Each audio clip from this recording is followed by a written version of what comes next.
Welcome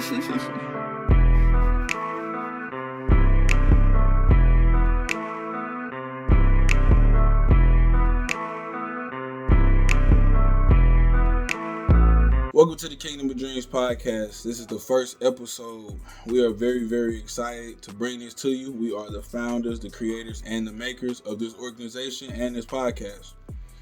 Today, we're going to jump right into pretty much how we created this whole thing, okay? The Kingdom of Dreams wasn't something that was built overnight. It's actually a reflection of the experiences and decisions that we made throughout our life. The things that we went through, the things that we didn't learn, the things that we talked about, the things that we didn't talk about. So we're going to give you that background. We're going to give you that story. But first, I'm going to have my partner, Miles. Just go ahead and tell him exactly, what did you want to pour into Kingdom of Dreams? When we made this, when we were sitting down, planning this out, building this up, what were the things that you wanted to make sure was in this? For me, in reality, I believe that everyone has the ability to live at that highest frequency. And me personally, I'm living in my highest frequency when I'm giving to other people. When I'm helping people develop themselves to be who they want to be. Because I knew growing up, I didn't really have many situations where I could express myself or learn from other people around me and their own experiences. So I felt like, man, if I can link up with somebody and create a network of people that are dedicated to excellence, and we can, share our experiences and show different ways of how we fought through different battles and won, then we can continue to fight together and, build a team that can really take over a lot of different things in terms of industries and business, in terms of living life peacefully. You know what I mean? What about you, bro? Man, that's powerful.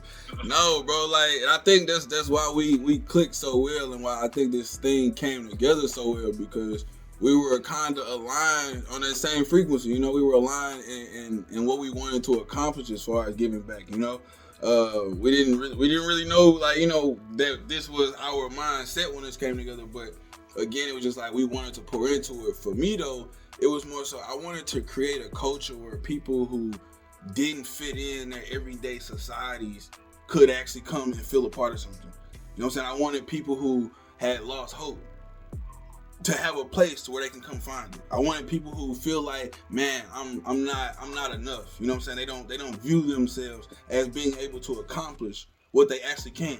So I just wanted to create this community where you can actually come feel a part of something. You can actually come build, develop yourself. You can actually come and be a part of a real family that accepts you and that develops you, that motivates you, inspires you to do better, to live better, and accomplish more.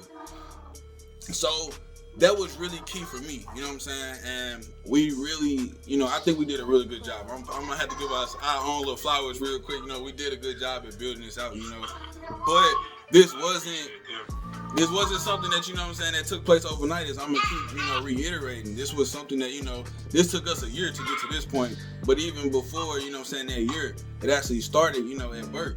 So I feel like we don't give the Kingdom of Dreams its due just if we don't explain who Andre and Miles is. If we don't fully give you guys the background story of how our minds and mentalities actually got shaped to what it is now. So let's go ahead and just really start from the beginning. Let's go straight to square one. Let's start at A. Let's take them all the way back, man. Let's go down memory lane real quick. There we go. So, man, right, for me, I ain't gonna lie to you, my family, I grew up in a huge family. You feel me? I feel like that's what really gave me the structure that I needed to be able to take on different battles and win them. Okay. Talk about my family, right? I grew up in a household. It was 6 of us total in terms of kids. And it was me and 5 sisters. So I grew up with 5 women. I was kind of in the middle somewhere where I was, big brother, I was little brother, and I was little big brother. Damn, man, what many hats, huh? I was little big brother at the same time, a mixture of both, you dig? Wow. And so, my mom and my pop both had kids before linking up with each other. So total is 11 of us total. From ages 35 to 10. I mean, I'm sorry, 35 to 18. Okay. So with that being the case, I've been able to pretty much see how their experiences kind of shape their lives and kind of use them as guides of what to do and what not to do. You know what I mean? So in terms of family, that's really what I do it for. Okay. That's why. That's what gives me my purpose. That's my why. I grew up also with my youngest sister. She's what people would consider handicapped or disabled. I don't think so. I just think that's who she is. Okay, for sure. Outside looking in, that's how she was viewed.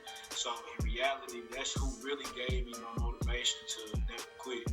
Because I literally seen her, quote unquote, on her deathbed. From what the doctor would say, and her fight her way through that battle and win. And she's still here today doing her thing, living on her iPad. Yes, sir. Right now. Yes, sir. Yes, sir. That's what it is, So that's what really gave me my, motivation to really push myself to as hard as I really can. In terms of my grandparents, my grandma, she was real close to her. Okay. She played a big part of growing up and developing my mom, because she was her only daughter, which is kind of, when I thought about it, you know what I mean? My mom, my grandma only had one daughter, right? And my mom only had one boy. Son. You know what I mean? So it's kind of whoa, freaky stuff going on, but we gonna figure that out. I feel that.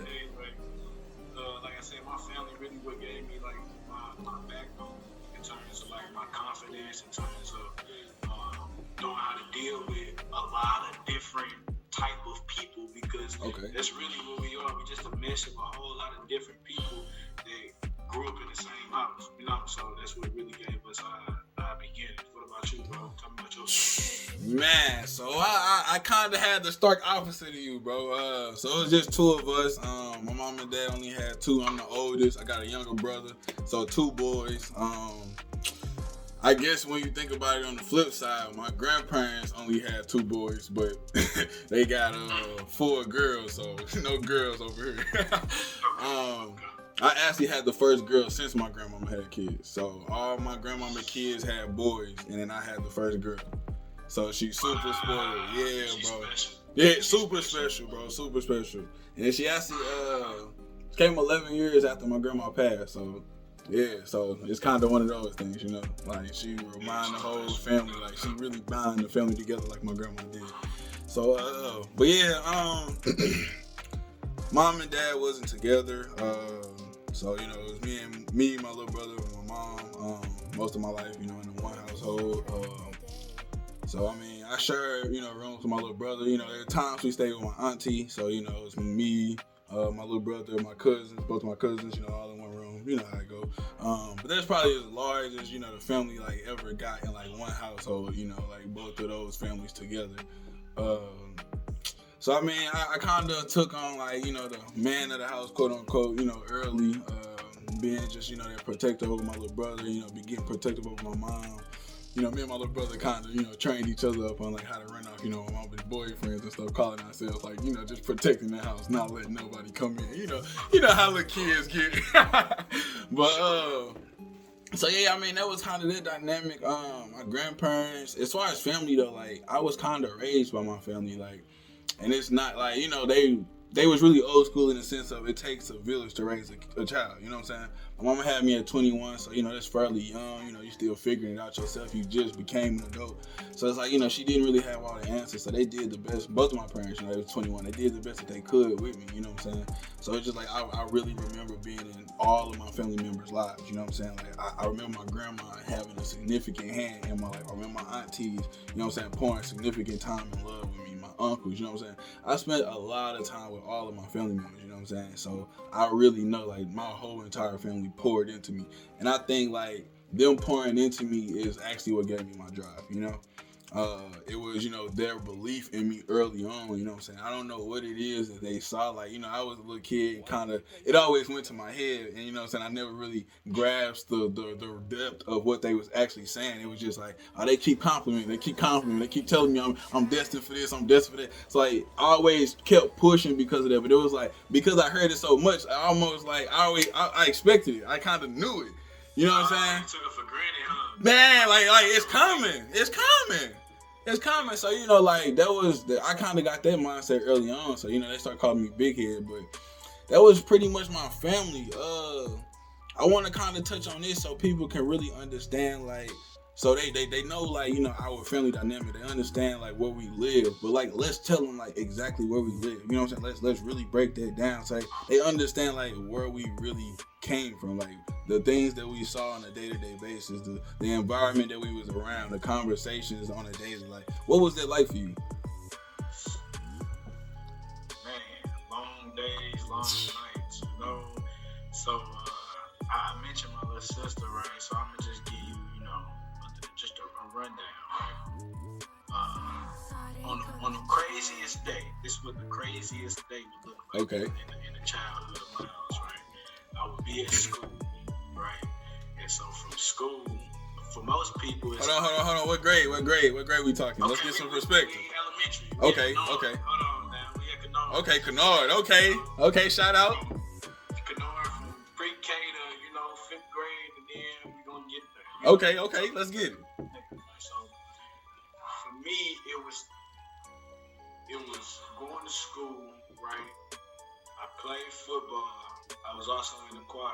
So what they did was, after school was not much going on, but those two things, unless I had to go to the hospital to check on little sis. Right. You see what I'm saying? Yeah. So the craziest day, I could be in school for everybody else when they get the call. Miles, please come to the principal's office. Early dismissal type of deal. Yeah. For other people, it's like, yay, we get to go home early. For me, my heart started pounding on my chest. Wow. I'm just thinking, like, hold on, man. I don't get picked up. I ride the bus home. What's going on with my little sister, bro? Wow. So from there, it was just like, boom. I probably check on her, make sure everything ain't one there. Then I'm on my way to practice. You dig? Yeah. Practice, I'm doing my thing in practice on some days, or I'm going to the choir rehearsal at the YMCA. I play football at her hoop, right? Okay. I was really that guy in what I consider. I was really in the most humblest way that I can give it to you. Yeah. A lot of people looked at me as if I was a really good football player. You know yes, what I sir. mean? And also, a lot of people looked at me as a really good musician as well. So it was like I was able to use those different things to develop myself and learn how to network with different type of people. So in terms of my day-to-day, right? Yeah. I grew up on the north side. I was a north side kid. Okay. Yeah, I'm a north side baby. That's just how it is, man. So I grew up from Jenny Station Road down to Page and Goodfellas to Kings Highway and Delmore. You feel me? That's pretty much my box. And that's the box that a lot of people, that some people only know. The reality of life,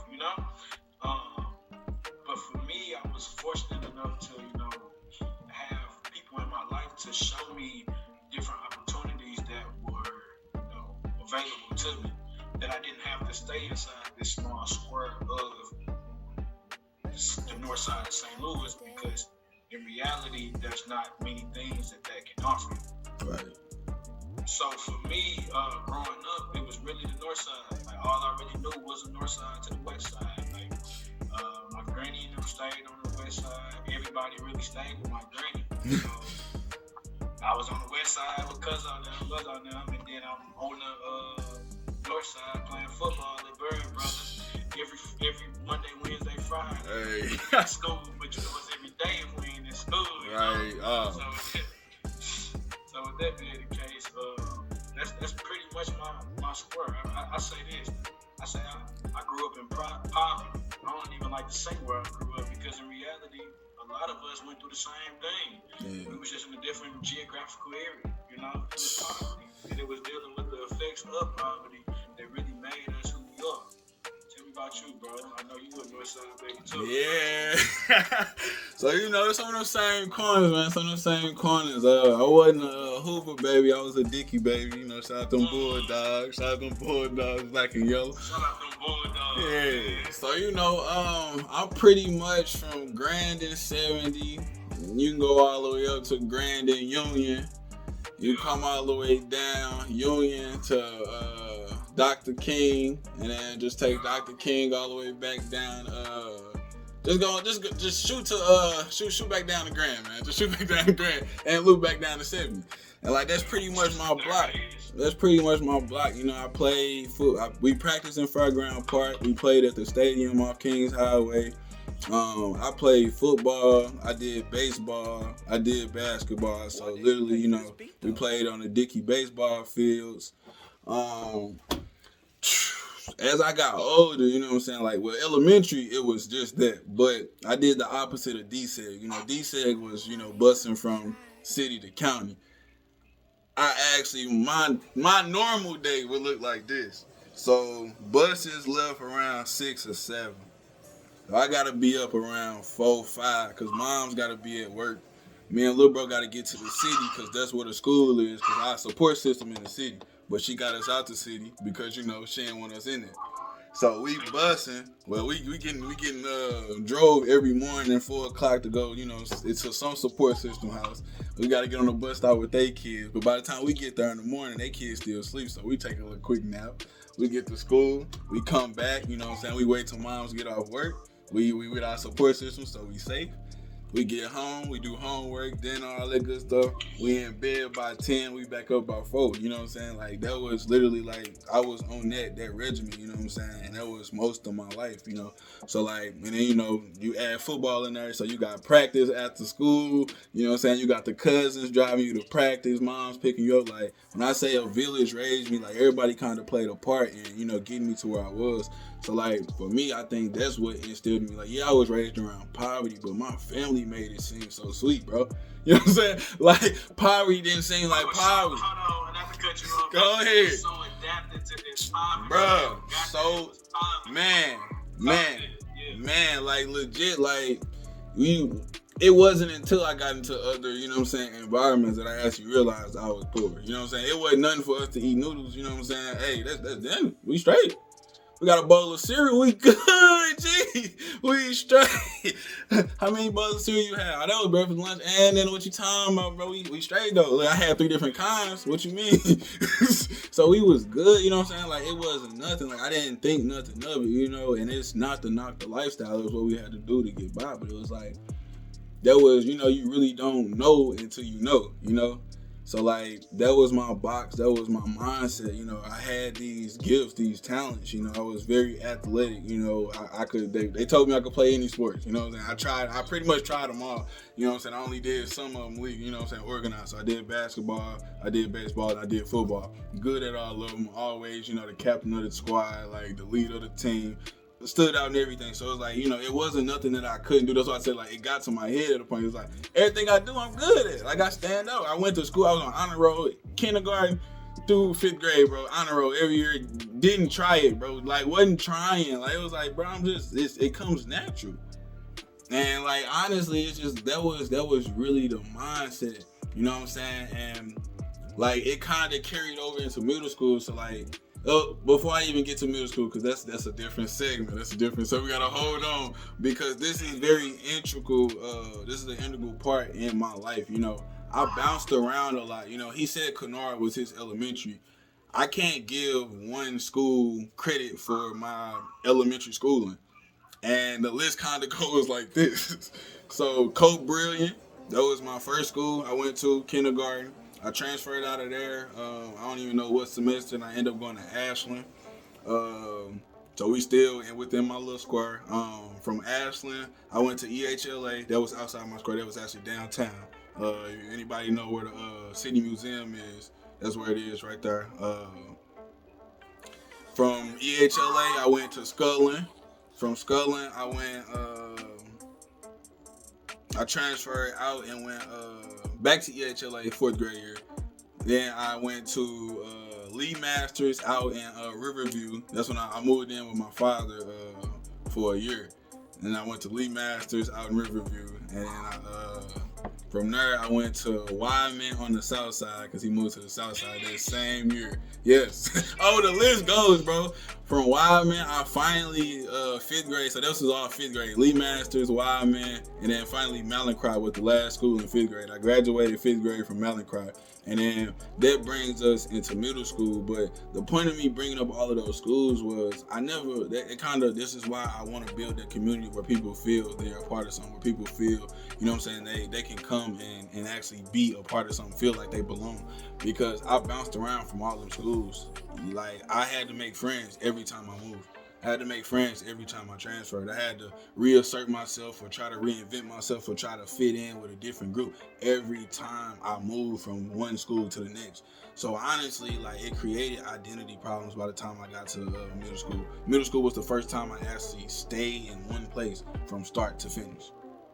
And it created a pattern subconsciously because I was always looking to move. Even in my relationships, I'm always looking to move on because that's what I'm used to doing. I don't have long-term childhood friends because I had to leave the north side. That's where I grew up, but I had to leave her. And then I started going to different schools, so I never was in their schools to even have any time with them. So by the time we got older, I was detached from a lot of the circles that I was once a part of. So I created this organization for people like me, you know what I'm saying? For those out there who feel like they don't belong in a group, because you can't come and belong here. So let's talk about middle school, because I think middle school, like, retrospectively, is like where we now know, like, a lot of the things, a lot of the decisions, a lot of the wrong turns we was making, they started right here in this very place. And this actually isn't the first place we met, because we met. Yeah. Go ahead, say what you gotta say. Go ahead, say what you gotta say. So it's funny that we, mentioned middle school because that's where we officially met. You know what I mean? But what's really crazy about the source, right, is that hold on, say that one more time. One more time. What's so coincidental about the source? Yeah, say I need you to say that. So what's so coincidental about the source, right? Yeah. We ran into each other. We don't even know how. You know what I mean? Bro. On the football field before even meeting each other. Because in reality, we weren't supposed to be playing each other. I'm a year younger than bro. Man, playing up. Guess what? I played up at a young age because of my weight. And, the weight classes and different things like that. I was a fat kid. Hey, they fat shame in JFL, bro. So they moved me up to play against older kids. Because if I probably would have played against kids my age, we ain't gonna go. But we really ran into each other, like I said, plenty of times on the football field before we even knew each other, passing frequencies, but we didn't even understand the frequencies that we was really passing to each other until we met officially in middle school, which is where we meet at, bro. McKinley, man. That's crazy. McKinley C.J.A. Yeah, man, I'm finna say I don't even know the what it calls no more. It's been so long, man. Oh. Man, jeez, dang. I graduated from that 2011, bro. That's 11 years ago, bro. Holy moly, that's crazy. Wow, we getting up there, bro. But what's crazy, even more coincidental, is that in reality, we was like the golden child of our families. No, for real. We was the golden child of our community. Say that. We didn't understand it at a young age, but a lot of people tried to put that upon us because of things that they saw in us that we didn't even see in ourselves. You know what I mean? Man. Because we were so young, we weren't able to get out of ourselves and get out of our situations and get out of our impoverished mentality. Fully grasp what they were saying. We really on the steps of greatness in reality. And we got a good chance of doing something and becoming that diamond if we handle this early pressure of success. which in my opinion, we did okay. Hey, we still here. We still here. We alive today. Yes, sir. So it's Yes, like sir. going left and right. Yeah, we may have taken some wrong turns here and there, but in reality of life, we was going through learning lessons and growing pains that we needed to go through for us to be able to sit down today and be able to go over our different experiences. So yeah, let's jump into McKinley, bro. Whew, Yes, man. MCK. Wow. Shout out. Shout out to Man. Shoo. So, yeah. man, I don't even think this is where, like, looking back, man, this is where a lot of the forced growing pains, you know what I'm saying? I'm not even gonna say like life handed us these growing pains. We kind of walked into these, you know what I'm saying? We wanted to get out there and run. Like, life was telling us to walk, and we said, hey, look, I want to run, you know what I'm saying? They already told us we great. Yeah, you know what I'm saying? But life was like, hey, look, I got this training plan for you. Like, just take it easy. You know what I'm saying? We gonna work you into it. And we was like, look, we got this. Like, you see what I did already? Like, I've been that man in JFL. I was that man in the baseball league. I was that man. You know what I'm saying? Everywhere else, like, if you put it in front of me, I got it.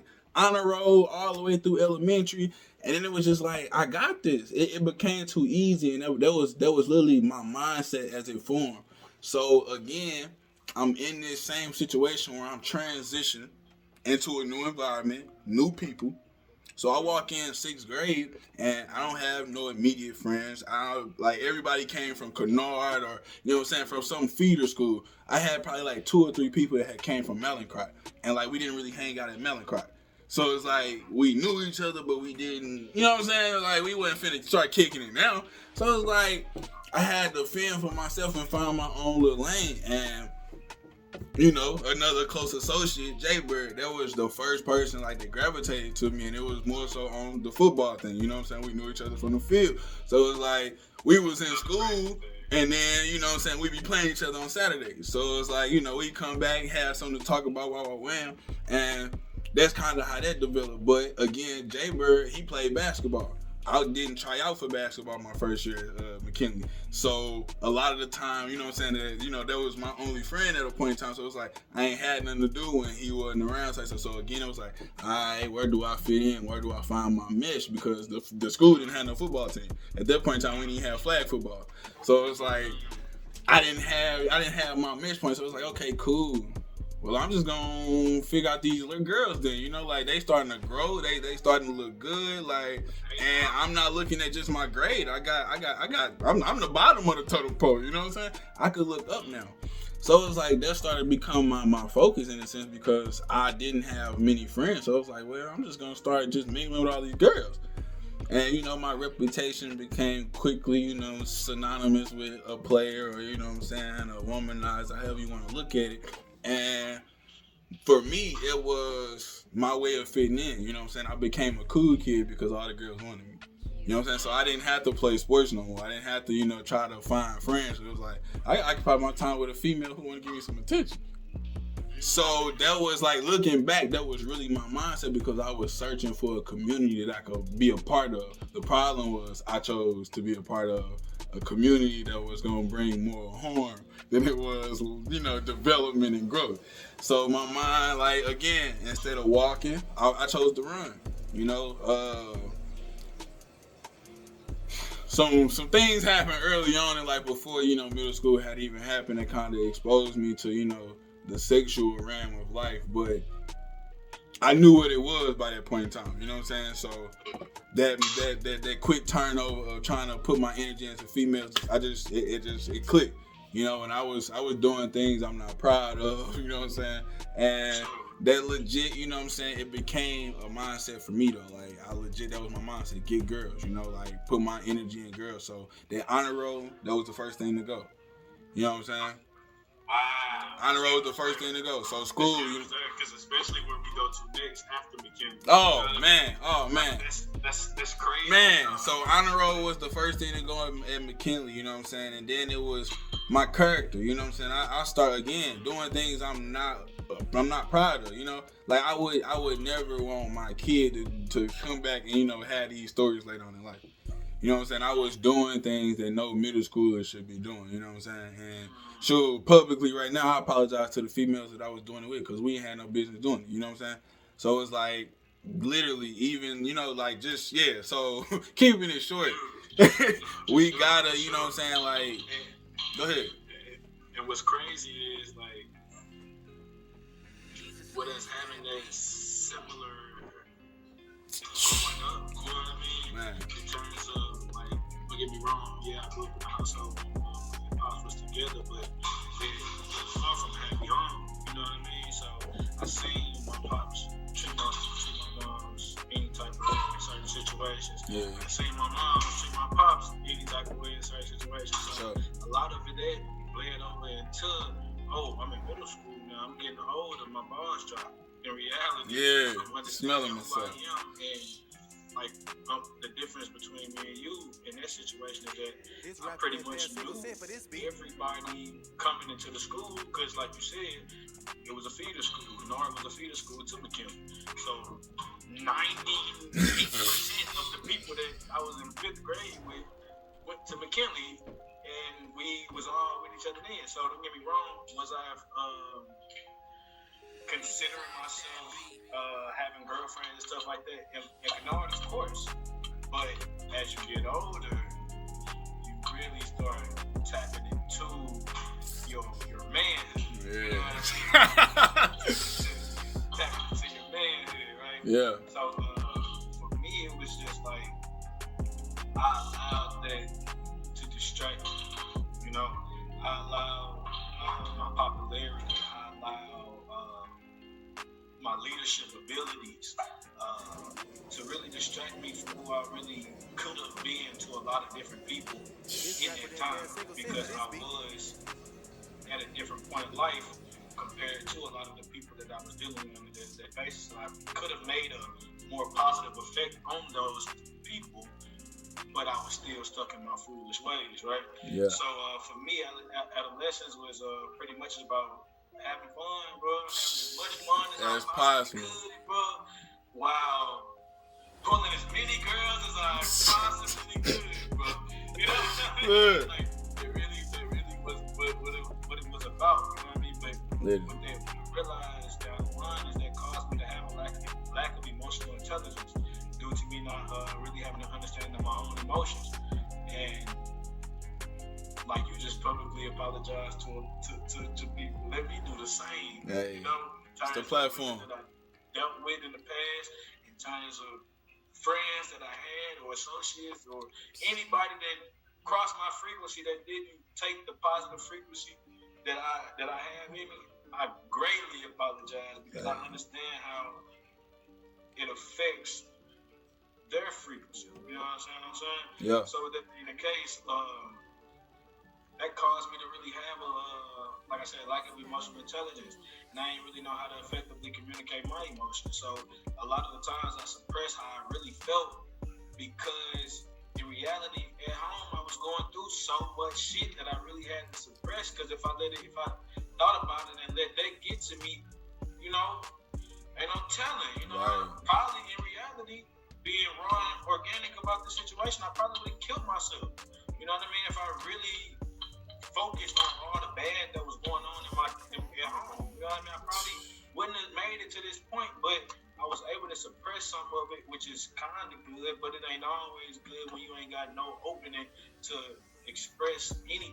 Right. You know what I mean? So my suppression turned to a lack of expression. You feel me?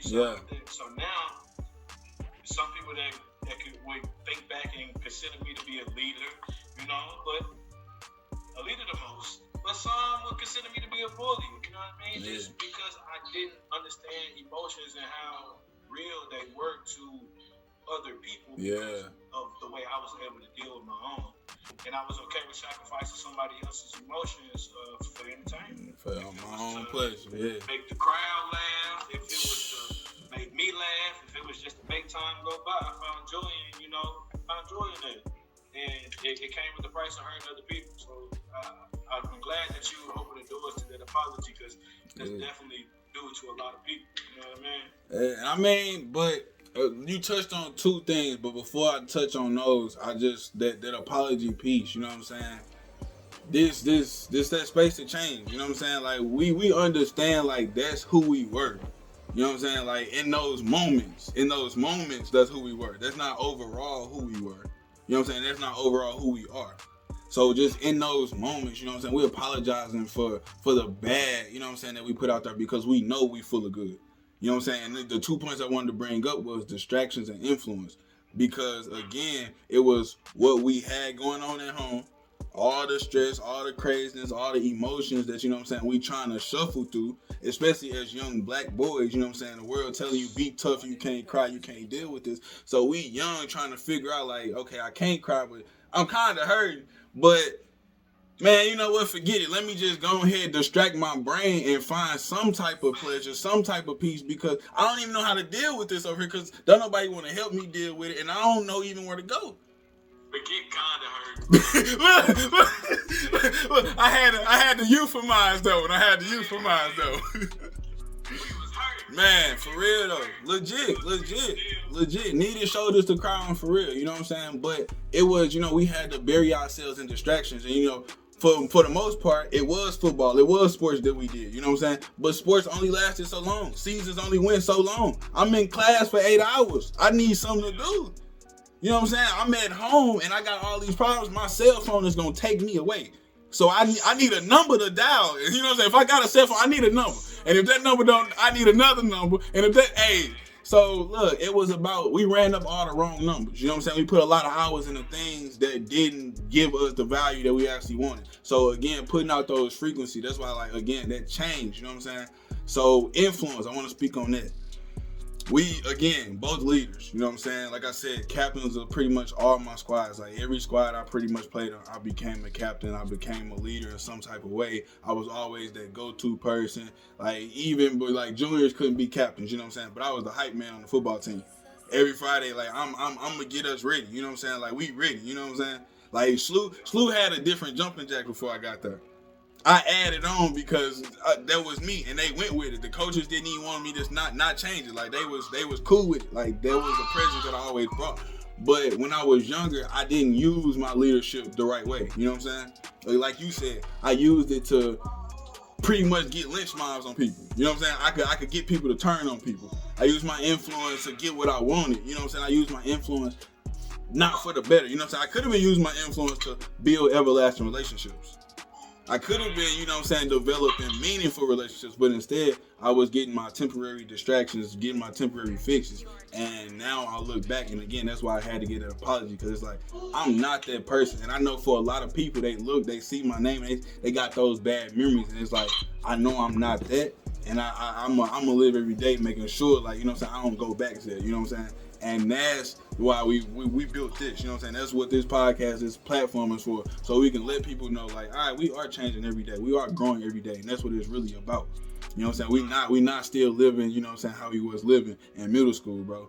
Just really understanding that we really are now in a position where we understand that influence that we have, those leadership abilities, we have to put them in the right space. We got to put them to good use now, and we got to get the most value. And I think we found that with the Kingdom of Dreams, because now we can lead ourselves, push ourselves as leaders, sharpen our own irons, and then we can also give back to the communities in a positive way now. We can be influential in a positive way, have an impact in a positive way. And we can actually, you know what I'm saying, get some of that good karma back, you know what I'm saying? Because we put enough bad out there. So, you know, I think it's time we start going ahead putting some of this love and, you know, positivity that we actually got radiating inside of us. You know what I'm saying? Now that we better understand our emotions. So let's talk about that next step, though, you know what I'm saying? Because we really got stuck in our ways in middle school, you know what I'm saying? But it was something about that source. It's something about that source at every stage. When we was younger, we crossed paths and didn't know it. All right? When we got to that middle ground in middle school, we crossed paths and knew each other. We was a part of some of the same associates, but we never really kicked it like that. We never really bonded like brothers. This next step Cause I don't really know how your 8th grade year went, but I could tell you I probably had like a 2.0. Like straight C's.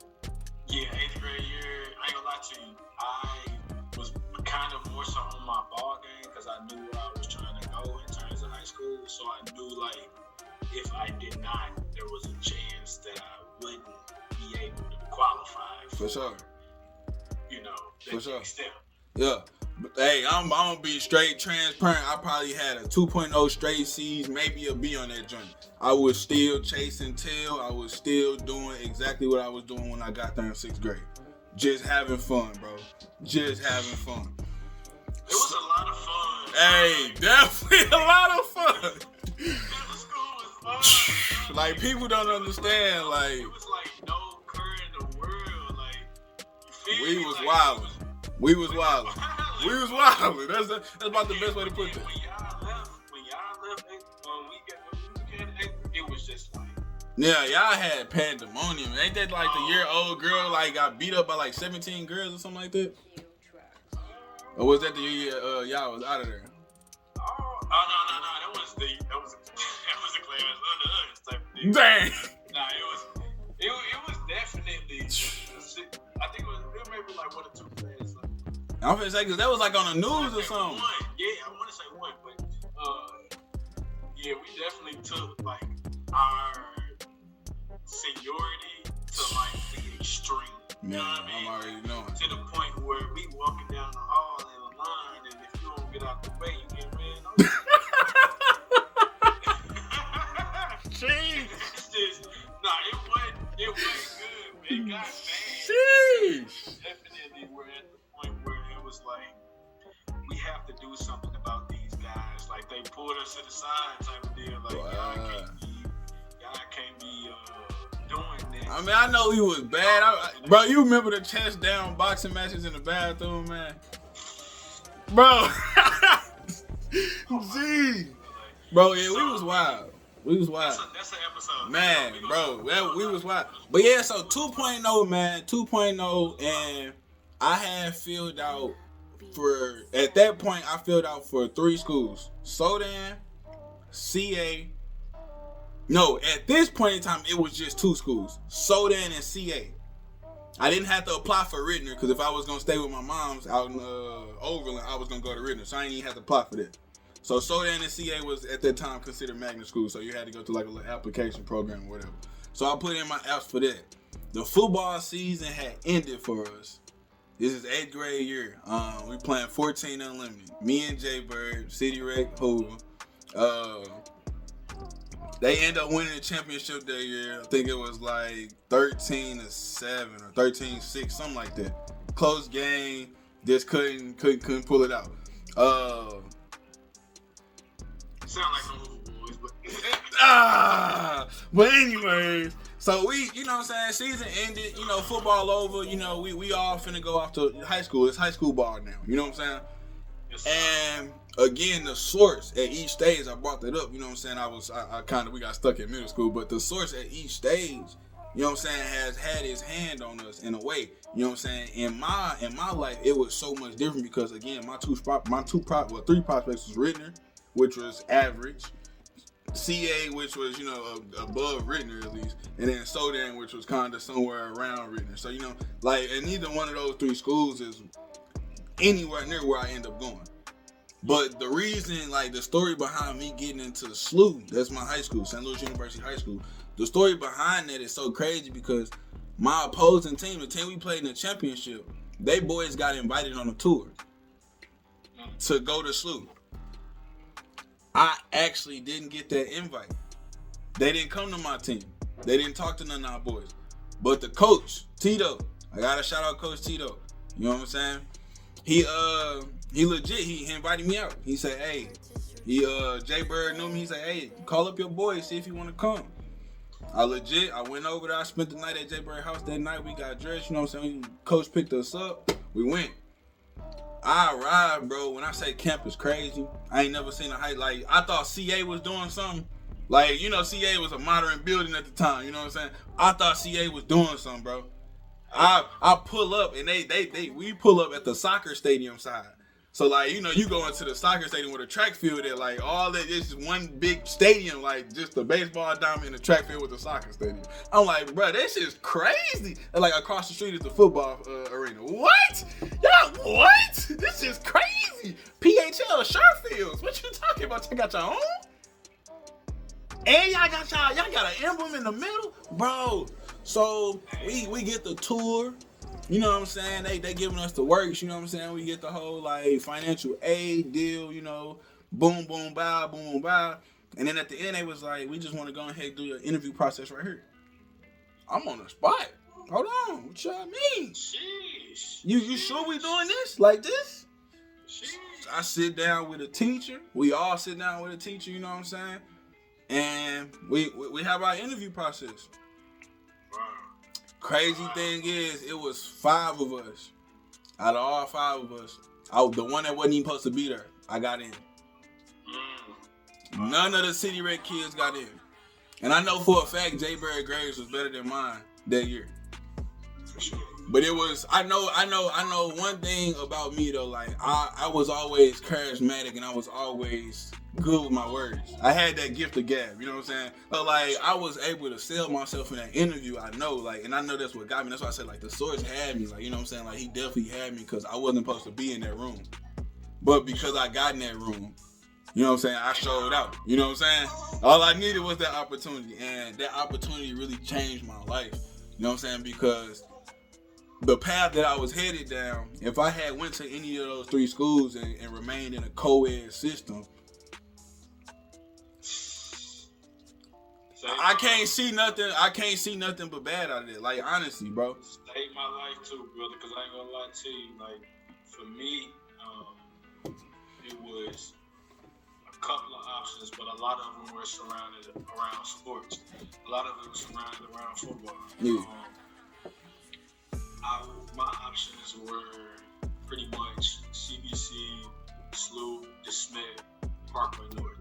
Like, if I didn't get into those 3, then I was probably going to be at Parkway North.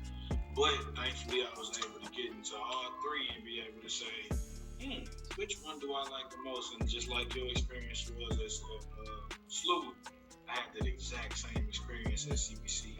And I walked on that campus, bro, and I seen this castle-like structure and parking lot big as that thing, cars all over the place, pickup trucks galore.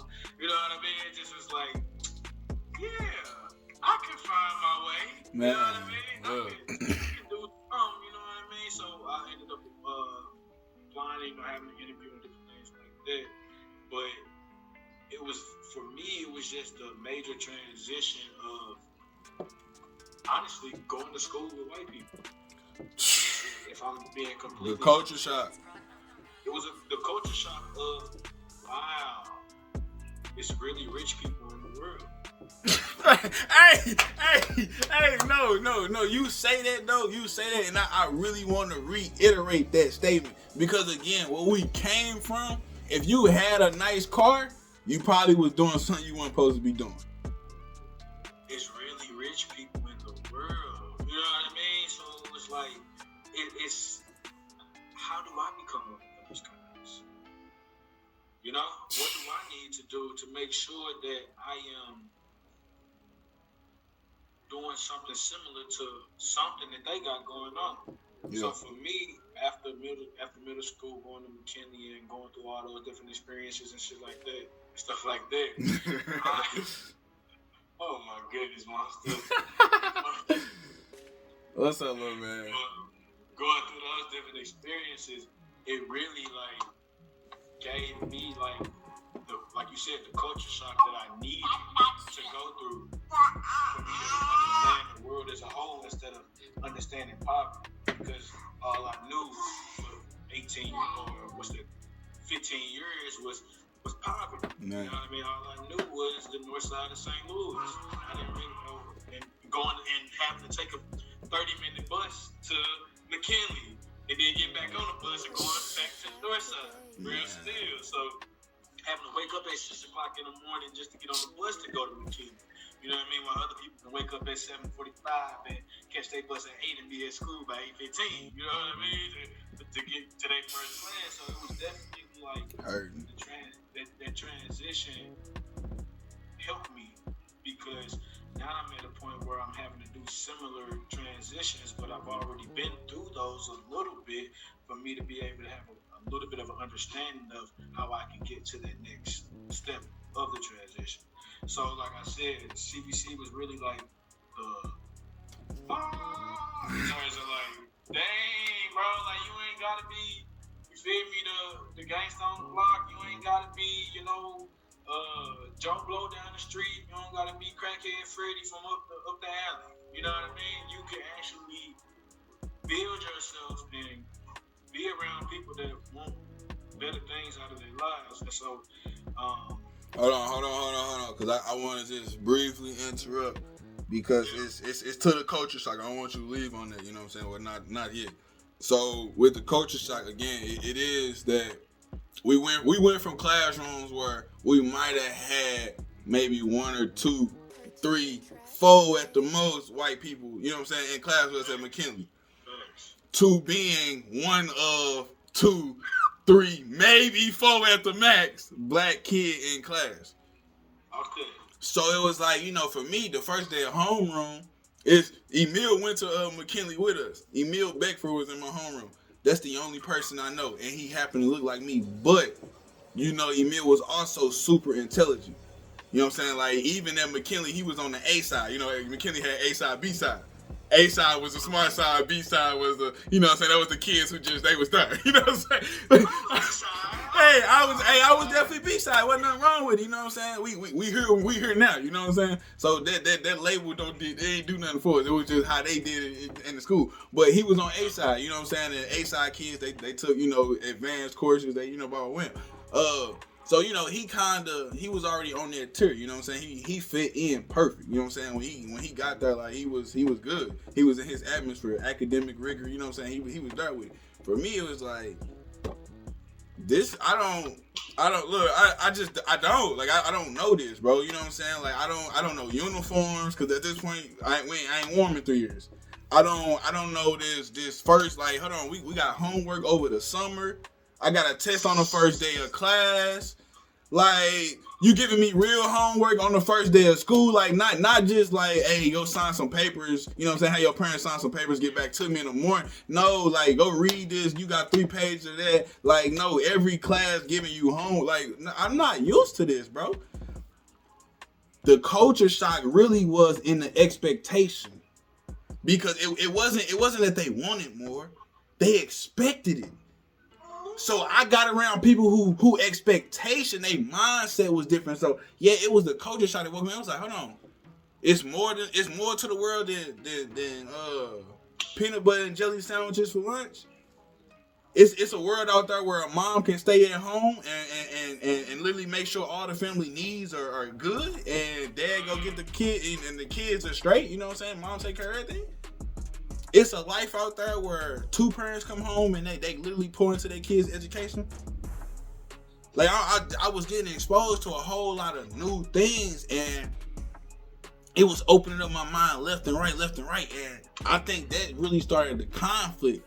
But I think that conflict in me, and I don't know where you was going, so I'm going to stop right here, and I'm going to pick it back up later. It was me being exposed constantly every day to new things. 16-year-olds in Benzes. BMWs, driving them like it's theirs. Like they parents got their own car, but they in Bentley. BMWs and stuff. Like they in Benzes. They got cars that the teachers don't got. So I'm trying to piece it together, and I'm like, hold on, what? You can get this? You can have this? Why don't I have this? And then I'm starting to get mad because it's like I grew up in love. I'm like, dang, like my peoples love me. They took care of me, right? What's the difference here? And so that conflict, and like, again, looking back, I started really having problems at home in high school because I'm getting exposed to so many different things, but I'm going back to the same thing I've been seeing all my life. And it's not adding up no more. So I'm gonna stop it right there because I don't know where you was going. Let me go ahead, bro. You got it. Sure. It was definitely leading down that direction for sure. Having to interact with people that didn't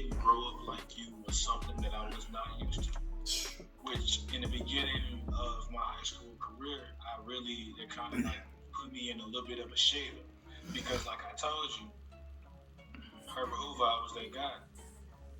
YMCA, I was that guy. At home, I'm that guy. At church, I'm that guy. I ain't mentioned it. At church, they call me Reverend Miles. You know what I mean? Like I'm getting up there preaching to the congregation. So yes, sir. I never preached in my life, but I was singing a little bit in the choir, so that kind of gave me that little, pull a little bit that way, to get into an environment to where, yeah, I knew some of the guys because of football over the summer and different things like that, playing against a couple of the guys on JFL and stuff like that, but I ain't know none of them. In reality, I really went there by myself. Yeah. So it was like, it was a similar situation to how you was in McKinley. Like, man, where do I fit in? Where am I supposed to be? Who am I supposed to be hanging out with? Like, and me personally, I just have a good ability to adapt to my environment. So I was able to make connections with people or start connections with people that helped me open and broaden my perspective in terms of the capabilities of life. And like you said, homeroom, you walk into homeroom, it's only 4 or 5 of us in terms of black people in the homeroom, and it's 30 of us inside of here. You know what I mean? So it's like, now I have to mingle with you because they forcing us to be in here for 45 minutes every single Monday or every other Thursday or however we went. Right. That's what I had to do. Or I was going to be in there quiet by myself, and that's not the type of person that I am. So it kind of forced upon me that I had to interact with people because also it was an all-boys school. So it wasn't like I could be the freshest fly, smoothest criminal in the back of the room and talk to all the ladies on the side. You know what I mean? I gotta try to make connections with different people that I don't even know. You know what I mean? So it's like, and I already got a crew of homies that I grew up with. You know what I'm saying? So it's like that transition itself really helped me learn how to be myself and learn the things that I will and won't tolerate in my own life. So, yes, I ain't gonna lie to you, like that transition between middle school and high school, like kind of like structured me in terms of like where I am today. But it was a lot that happened in there that really made me who I am. Yeah. No, I feel that. I definitely feel that. So I'm gonna answer you and I'm gonna pick back up. So it definitely made us, you know what I'm saying? It instilled in us some real key things, you know what I'm saying? One was exposure. Because again, the things that we saw, the things that, you know what I'm saying, we believed to be normalcy wasn't normal. And, when we went from being giants in a world, you know what I'm saying, in our own little world, to really being pebbles. Because in the ocean, I was gonna say ocean because we wasn't really in the world. We wasn't really in the world in our little squares, bro. Like, you know what I'm saying? We were just in a part of the world, you know what I'm saying? But we was giants in that little world, so to say, in that micro economy. But when we got into the real macro economy of life, for me, you know what I'm saying, like, I had a different transitional experience than you know what I'm saying? But when we finally got into that macro experience, we realized that we wasn't giants no more. We realized that, dang, we might, have some catching up to do. We really got some work to put in, you know what I'm saying? Because right now I ain't cutting it. We actually behind. We been flexing and we ain't know that the tortoise done caught up with us. Hey now. The tortoise done, cause we had a quick little start. We fast out of there. Boy, it's a couple more rabbits at the finish line. Cause they stayed focused. They wasn't distracted. You know what I'm saying? So like, just speaking to the difference in transitions, like I'm naturally like I have an outgoing personality, but I'm naturally to myself. You know what I'm saying? So like, even like in being popular, like I did that to fit in. Because I wanted to feel a part of something. You know what I'm saying? Like I like feeling a part of something because I've always been a part of, like, family. I've always been a part of a family.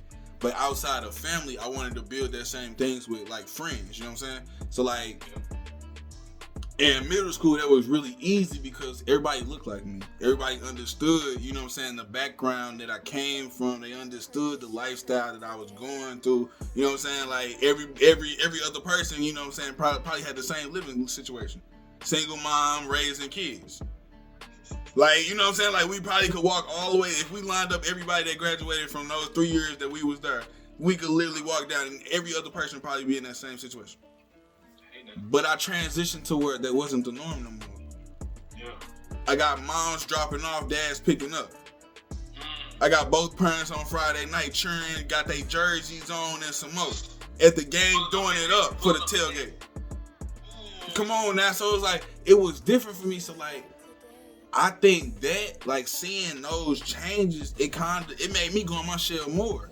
Because, like, I started getting questions like, do you hear gunshots at the end at night? And it's like, dang, bro. Like, you know, like, yeah, but like that ain't normal. You know what I'm saying? Like, why you asking like it's a fun fact? You know what I'm saying? So it's like, I became in my shell because they were just trying to get to know me. You know what I'm saying? Like, they was really trying to bridge a connection. But it was like, is my life so odd? You know what I'm saying? Like, I'm really questioning who I am at that point because it's like, dang, I really think I'm a top dog. And the way they look at my life, I feel like I'm really less than. I'm really feeling. I'm gonna cut you Go ahead. Because I had that exact same experience. So what CBC does, they have an orientation, right, where they have everybody come in, and then Mr. Brockman will be like, "We're all my South County guys. We're all my West County guys. We're all my North County guys. We're all my North South City guys." You know what I mean? Mm-hmm. And me, I know what the North Side is. You know what I mean? So in reality, because if I was in McKinley, I wouldn't have had a problem saying North Side over here. Yeah. North Side over here. But when I was in that environment, it was like, hey, it's only like 10 of us from the North Side. You know what I mean? Like, why? I don't even think I want to. And the people that from the North Side, they word to me. You know what I mean? So I don't even think I really want to even be like, I'm from the North Side. You know, so it kind of like made me want to not be who I am in the beginning until I got comfortable, and that's the type of person that I am. Until I'm comfortable in doing or comfortable in my environment, then I really show who I am. Because if not, then I'm really like to myself a little bit, but I'm still, you know, able to transition and adapt slowly but surely. You know what I mean? So I had that exact same similar situation where it's like, do I want to say I'm from the North Side? Like, I know what it's like over here, you know, and I've seen what it's like driving over here. Man. I've seen what it's like. That's a whole another story, bro. Definitely know what you mean. Like, alright, so that's another thing. So you got bust out there. I got bust out there. See, that's a luxury. SLU didn't have buses. Yeah, I did. I got bust out there. So I'm on the metro joint. Yes, I would agree 1,000%. Yeah, that's definitely that's a luxury. Like we didn't have that, you know what I'm saying? So literally you was either your parents dropping you off or, you know what I'm saying, they sold metro passes at a discount. You got a student discount on metro pass. So like when I was on the south side, it wasn't no big deal. It was, you know, I hopped on the Grand bus, took the Grand Station straight over to Central West End, and I walked from Central West End straight there. That was. Hey, I mean, it was a hustle walk, but hey, I mean, 10, 15, 20 minutes, you there. You know what I'm saying? The cold, you hated it, but you get there. It was the only way, you know what I'm saying? Unless you was gonna wait and possibly be late trying to catch that bus that went down through the Science Center, but that joint ran like every hour and a half, so you was gonna be sitting at the bus like just waiting in the cold, so you might as well just gonna walk it. But then I started living with my dad my freshman year, and again my mom stayed in Overland. So again, ain't no bus system. So I'm on the bus from Overland. That's Page and 170. So I'm on the bus, and I didn't know buses at that point in time. Like, you know what I'm saying? Like, my first bus experience was getting on the Grand and going to school. Like, so I didn't know nothing about routes. I didn't know how to look it up or none of that. Wait, I'm gonna cut you off. Go ahead. Because that's a powerful statement. Me, I only been on probably 3 buses my whole life. That's how blessed we were in our impoverished environment. Hey, I mean, as youngins though, like bikes was our cars. Be honest. For sure. Be honest. Hey, that mongoose got me all over the city. At the same time, we were blessed the opportunity to our parents had vehicles. Nah, for sure. Able to transport us around the city, and that's why you didn't know the buses. Nah, because for sure. People that I know that knew the buses, people didn't have cars to get them around. So they been on the bus. Yeah. They been knowing the numbers. Forget that. My cousins, you know what I mean? Hey, like, facts. my family. Facts. I got family that know the buses because they just wasn't blessed the opportunity that their parents had vehicles Right. for them to transport them anywhere they needed to go. Nah. You know what I mean? So that's a powerful statement. That's so big. Tell me about your tell me about So boom, the buses. So I ain't even know the routes, bro. So like, I think for probably like a whole semester. Hey, that's funny as ever thinking about it now. For a whole semester, bruh, for a whole semester, G, and like the beginning of a semester. So through the winter time, bro. Through the winter time for a whole semester, bro. I was walking 1.5 miles to Page to catch the Page bus, and then it took me 2 hours to get to school because I took the Page bus all the way to Kings Highway and took Kings Highway all the way down. So I was literally not to cut you off during football season as well. Oh, during football season. Sophomore year. Wow. So again, hey, you already know, and then I'm taking the bus back the same way. So 2 hours to get home. So we getting out of school, get out at 3, practice in about 6. I'm not getting home till 8:30 at least. And I still got homework and get back up at 4 o'clock in the morning. It kind of sounded like the beginning of my life when we was, doing it for my mom. So like, but kind of crazy how that came full circle, really. So yeah, like it was a whole semester, and then like, you touched on this earlier, how we didn't really have role models growing up. The closest thing to a role model was, I call him my big brother. His name was Nick Granberry. He was a senior at this point in time. My sophomore year, he was a senior.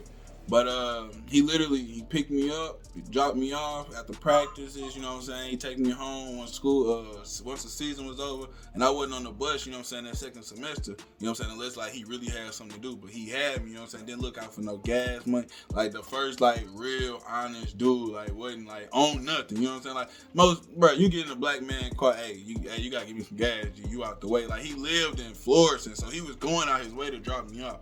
Never asked for no gas money, so when I started working, I definitely started kicking him some bread. But like he literally looked out and he took me like his little brother. So like that was the first person I really looked up to. And he was like on the straight and narrow. Trying to do the right thing. Like he's still doing good. Shout out, big bro Nick, bro. Yeah, sir. And it's funny. It's funny that you say the name Nick, right? Because in reality, the only way I got to the bus was from my homie Nick. That's crazy. His people, his parents, me and Nick was in the same grade, but his parents pretty much picked me up every day because he stayed like right off of Jenny Station Road, like right in Jenny type of deal. And so we stayed like 7-10 minutes away from each other. You know what I mean? How the lights run. So they would slide on me every morning going home. I'm drooling, rolling out the bed, still trying to, brush my teeth and get to the bus. Get to the car, so we ain't late to the bus, so they ain't got to drive all the way out to the bus tonight, And what's crazy about that is that our parents worked with each other. Our moms worked with each other. Wow. Post office. You feel me? So they already knew each other, and then once we figured out that we was going to the same school, and then, we don't live that far away from each other, they wouldn't even take gas money from us. You know what I mean? Like they wouldn't even take gas money from us just because out of this pure relationship. Love, you know what I mean? Out of pure love. So that was a major part of, me being able to stay at CBC because in reality, I wouldn't have had no way there. You feel me? That's a 25-30 minute drive every single day back and forth, and ain't no bus really gonna get you all the way there. Right, yeah. Don't get me wrong, there's some people that found a way, but I wasn't gonna find it. I ain't gonna make the fun too. Hey, You know what I mean? I feel At that. that age, my mentality was, hand it to me, and then we gonna figure out what we gonna get from there. You know what I mean? Hey, nah, for real. I probably wasn't gonna be catching no bus. I probably would have ended up at Like, Mom, yeah, I ain't getting on that bus today. They probably get me out there. I ain't even going to play around. It's too cold out there. Like, it's too cold, man. I gotta go to football practice. Like, like, and then they was gotta pick us up after football practice. Yeah, no, that's love. You know what I mean? So it was a lot of love that was shown from them that helped me stay in the situation that I was in. You know what I mean? So definitely that support system of having, somebody that you can, lean on during those tough times definitely gave us a lot of structure that we needed for sure. So you said Big Bro Nick did that for you, huh? Yeah, Big Bro Nick, man. But you just touched on something I kinda, cause I think that was a key turning point, or that was for me at least.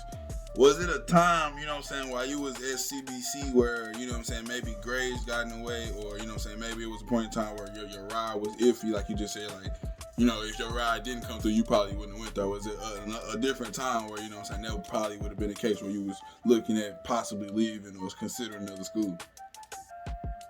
Unfortunately and fortunately, my granny passed my 8th grade year, and she pretty much left money for my mom's type of deal, and my mom's pretty much used that money to like start me at CBC. It ain't take care of everything, but it got me definitely through a percentage of it. You know what I mean? So in terms of financially, my mama never really put that on me, like you may not be able to go there because we can't afford it type of deal. And also in terms of my grades and stuff, I ain't never really like failed. You know what I mean? So it never was a time where I had to they had to question if they was gonna let me stay in the school because of my grades and all like that. But I will say it was definitely a time, definitely like early freshman year, where it was like, yeah, I would rather go, to school with my guys and not have to wake up at 5. But then again, it was the other perks that came along with, going to CBC at the same time. You know what I mean? So I'm not gonna say that it was a time where I would have not went there no more, nothing like that. But it definitely was a battle to stay.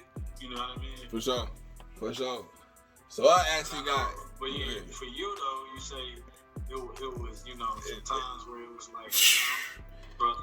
Yeah. So So freshman year, kind of the same thing. Like, that culture shock, I wasn't really adjusting. And then like on top of that, like, when you get to SLU, especially like an athlete, coming from where we came from, Matthew Dickey, Hoover, just those inner city, leagues, like, we sport heavy, like, we own that. SLU wasn't on that. They didn't really care about stars on the field. They wanted stars in the classroom. So, like, like, football kind of came easier because it wasn't really hard, we wasn't really hitting in practice like that, like, Matthew Dickey, hey, we hitting every day. Hamburger drill, ring of fire, we finna do some type of hit. We just doing, kind of walk through 50% stuff, Here, like, we might like literally do full-on tackling, maybe like twice a year type stuff. It's like, that was an adjustment to me. I'm like, hold on, this pampered. But the part that balanced it out was in the classroom, they was kicking my tail. They wasn't playing, like, when I say the academic side of SLU, it was just different. Like, even like when I was on my eye, I'm finna go hard in beast mode, I still was like, okay, hold on, this actually hard. like, this ain't just something I'm finna just go hard in. Like, I can't just turn this on the night before and think I'm finna go crazy on this test. Like, that old stuff wasn't working no more. So like, SLU was definitely challenging in that sense. But when me and my pops fell out my sophomore year, so I moved out of my pops' crib freshman year. And I went back sophomore year because, again, it was just closer. You know what I'm saying? But early on, like literally early on August, we got into it. I moved out, and I was back in my mom's crib. It got to a point where it was like, my mom she couldn't handle the bill. You know what I'm saying? It was, me and my pop, we was bumping heads real bad. You know what I'm saying? And it was kind of like finances just wasn't gonna go through. And so I had a conversation, you know what I'm saying, with some of the administrators at SLU, and I just kind of told them, I was like, hey, I'm probably going to be going to Renton. And they was like, "What are you talking about? You know what I'm saying? Your grades aren't bad. Like, you know, you're not on academic probation. Like, what's the issue? You don't like it?" I was like, "I do. I'm not gonna put that on my mom. You know what I'm saying? Like, the school costs. You know what I'm saying? Like, it's a free education right around the corner that's gonna be stress free on my mom's. Like, you know what I'm saying? I take stress free all day. You know what I'm saying? Like, I'm willing to make that risk for her. She ain't even got to think about the sacrifice. I'm willing to do it for her." So it's just like, you know, they really pulled some strings, bro. I really don't know how they did it. I really don't know how they did it. They pulled the strings though. They made it happen, and I end up staying. The second time though, I'm just really in a funking, like, you know what I'm saying? Me and my old dude constantly bumping heads. His junior year, I'm just really not happy, you know what I'm saying? Again, it's just a drag, you know, doing the buses back and forth, you know, getting home late at night, having 4-5 hours worth of homework that's gonna put me at midnight, and then I gotta get back up at around 4-5 o'clock just to get on the bus to be at school on time. So like, it just started really being a drag. So my grades really started slipping. Cause shoot, I was like, man, I'm gonna save some of this for the homework, for the bus ride, like, you know what I'm saying? And realistically, I wasn't gonna get all that stuff done on no bus ride or before school started. So it just became a point where it was like I was kind of just doing mediocre in like a lot of my classes, but my core classes specifically, I had like a D in English. And he was like, "Hey, you fail English, bro. It's gonna be bad for you. Like you gonna need this credit. You know what I'm saying, to graduate. So it's not gonna look good for you." And this was the end of the first semester. And he was like, "So I don't really know what you're gonna do. You only got like 3 weeks left, and I don't see this grade coming up." And so, you know, I worked my butt off or whatever, but that was like, you know, a near skirt, but like never hit academic probation or like that. But that was probably the only 2 times it was like, you know, it got bad for me. But again, it was mindset and mentality. But as we wrap up, you know what I'm saying, high school and kind of, you know, transcend over, because we spent a little time. I know high school really opened up our eyes, so we had to spend a lot of time on that. You know what I'm saying, give us his due diligence, because again, like you said, we made a lot of fast mistakes in middle school, you know what I'm saying, and it kind of forced us, you know, to be in some crazy spots in high school. But what came out of it was, you know what I'm saying, the men we are today, you know what I'm saying, and that process started really when we first stepped foot on those campuses, you know what I'm saying, CVC and SLU. And they instilled in us the work ethic, you know what I'm saying, because we went on to college, and it wasn't like college was hard for us. It was the things that we were dealing with outside of the academic classrooms that, you know, actually, you know, led to us not finishing college, you know what I'm saying. It ain't like we ain't gonna finish, because it's still on the table. We still coming. It just, you know, life kind of pulled us off. But as we kind of wrap it up, you know what I'm saying, my final years at SLU, my junior year, I ran into Como. So, you know, if you watch the intro video, you know about Como's. You know what he did for me. Very impactful. I had a lot of great people, you know what I'm saying, when I graduated, my counselor, you know what I'm saying, really, people who really instilled in me to keep going and keep going, you know what I'm saying, like, don't let my life, you know what I'm saying, hold me back, because at that point in time, I was dealing with a lot of personal things that kids, they weren't dealing with, you know what I'm saying, kids my age weren't really going through, and I had to figure my way through those. I had to navigate through those and deal with what I was dealing with at school, you know what I'm saying, with the likes of SLU. And it really taught me how to multitask, how to really, you know, be resilient, how to be, you know, persevere through the tough times. And, you know, like, I got to college, and my first year I excelled. You know, I had a 3.7. I was doing amazing, you know. I ended up starting, you know what I'm saying, the football squad. Not to cut you off, where you end up going? Oh, my bad. Yeah, Millikan University down in Decatur, Illinois. I did play football. It's a D3 university. So that's the bottom of the Division 3. The bottom of the division. So, you know, I played at the lowest level, but again, you know, it's the passion for me. I had the opportunity, you know what I'm saying, go to college for free basically, and I took it. I excelled, you know, my first year, and then at the end of my first year, I found out that I was having a kid. So my long-term girlfriend, I met her in high school. We had, you know, been talking all the way through high school. I met her my sophomore year. So we literally, my sophomore year through senior, you know what I'm saying, we was together. She ended up getting pregnant, you know, my freshman year in college, her senior year in high school. And, you know, I came back home to take care of that, you know what I'm saying? So I did finish 2 years of college. My baby was born my winter break. So in between first semester and second semester of my sophomore year in college, I finished up that last semester, came back home, and I got a full-time job.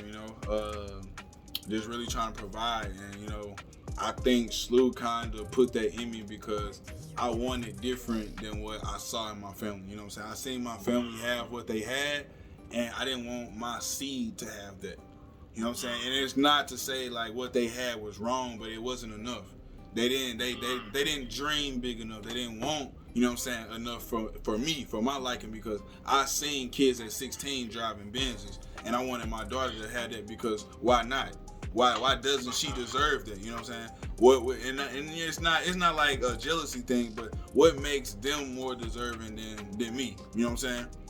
I'm a good dude just like they were good dudes. And not to cut you off, the only thing that separated them and us was their previous generation's dedication to greatness, which is what we are wanting the kingdom to initiate for us and for every member that comes along as well. For sure. 1,000%. 1,000. And again, it's like he said, just being able to have a foundation, whether that was the previous generation or that was their parents, you know what I'm saying, just instilling in them, you know what I'm saying, how to actually not settle for the less than, you know what I'm saying, not say, oh, okay, well, I don't have, so I just won't have.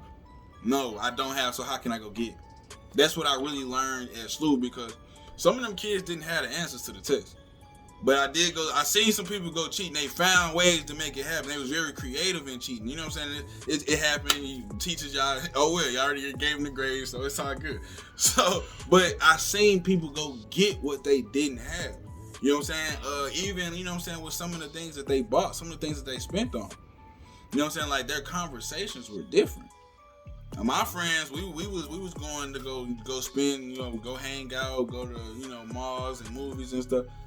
They was putting money away and buying stocks and stuff. I didn't know nothing about none of that.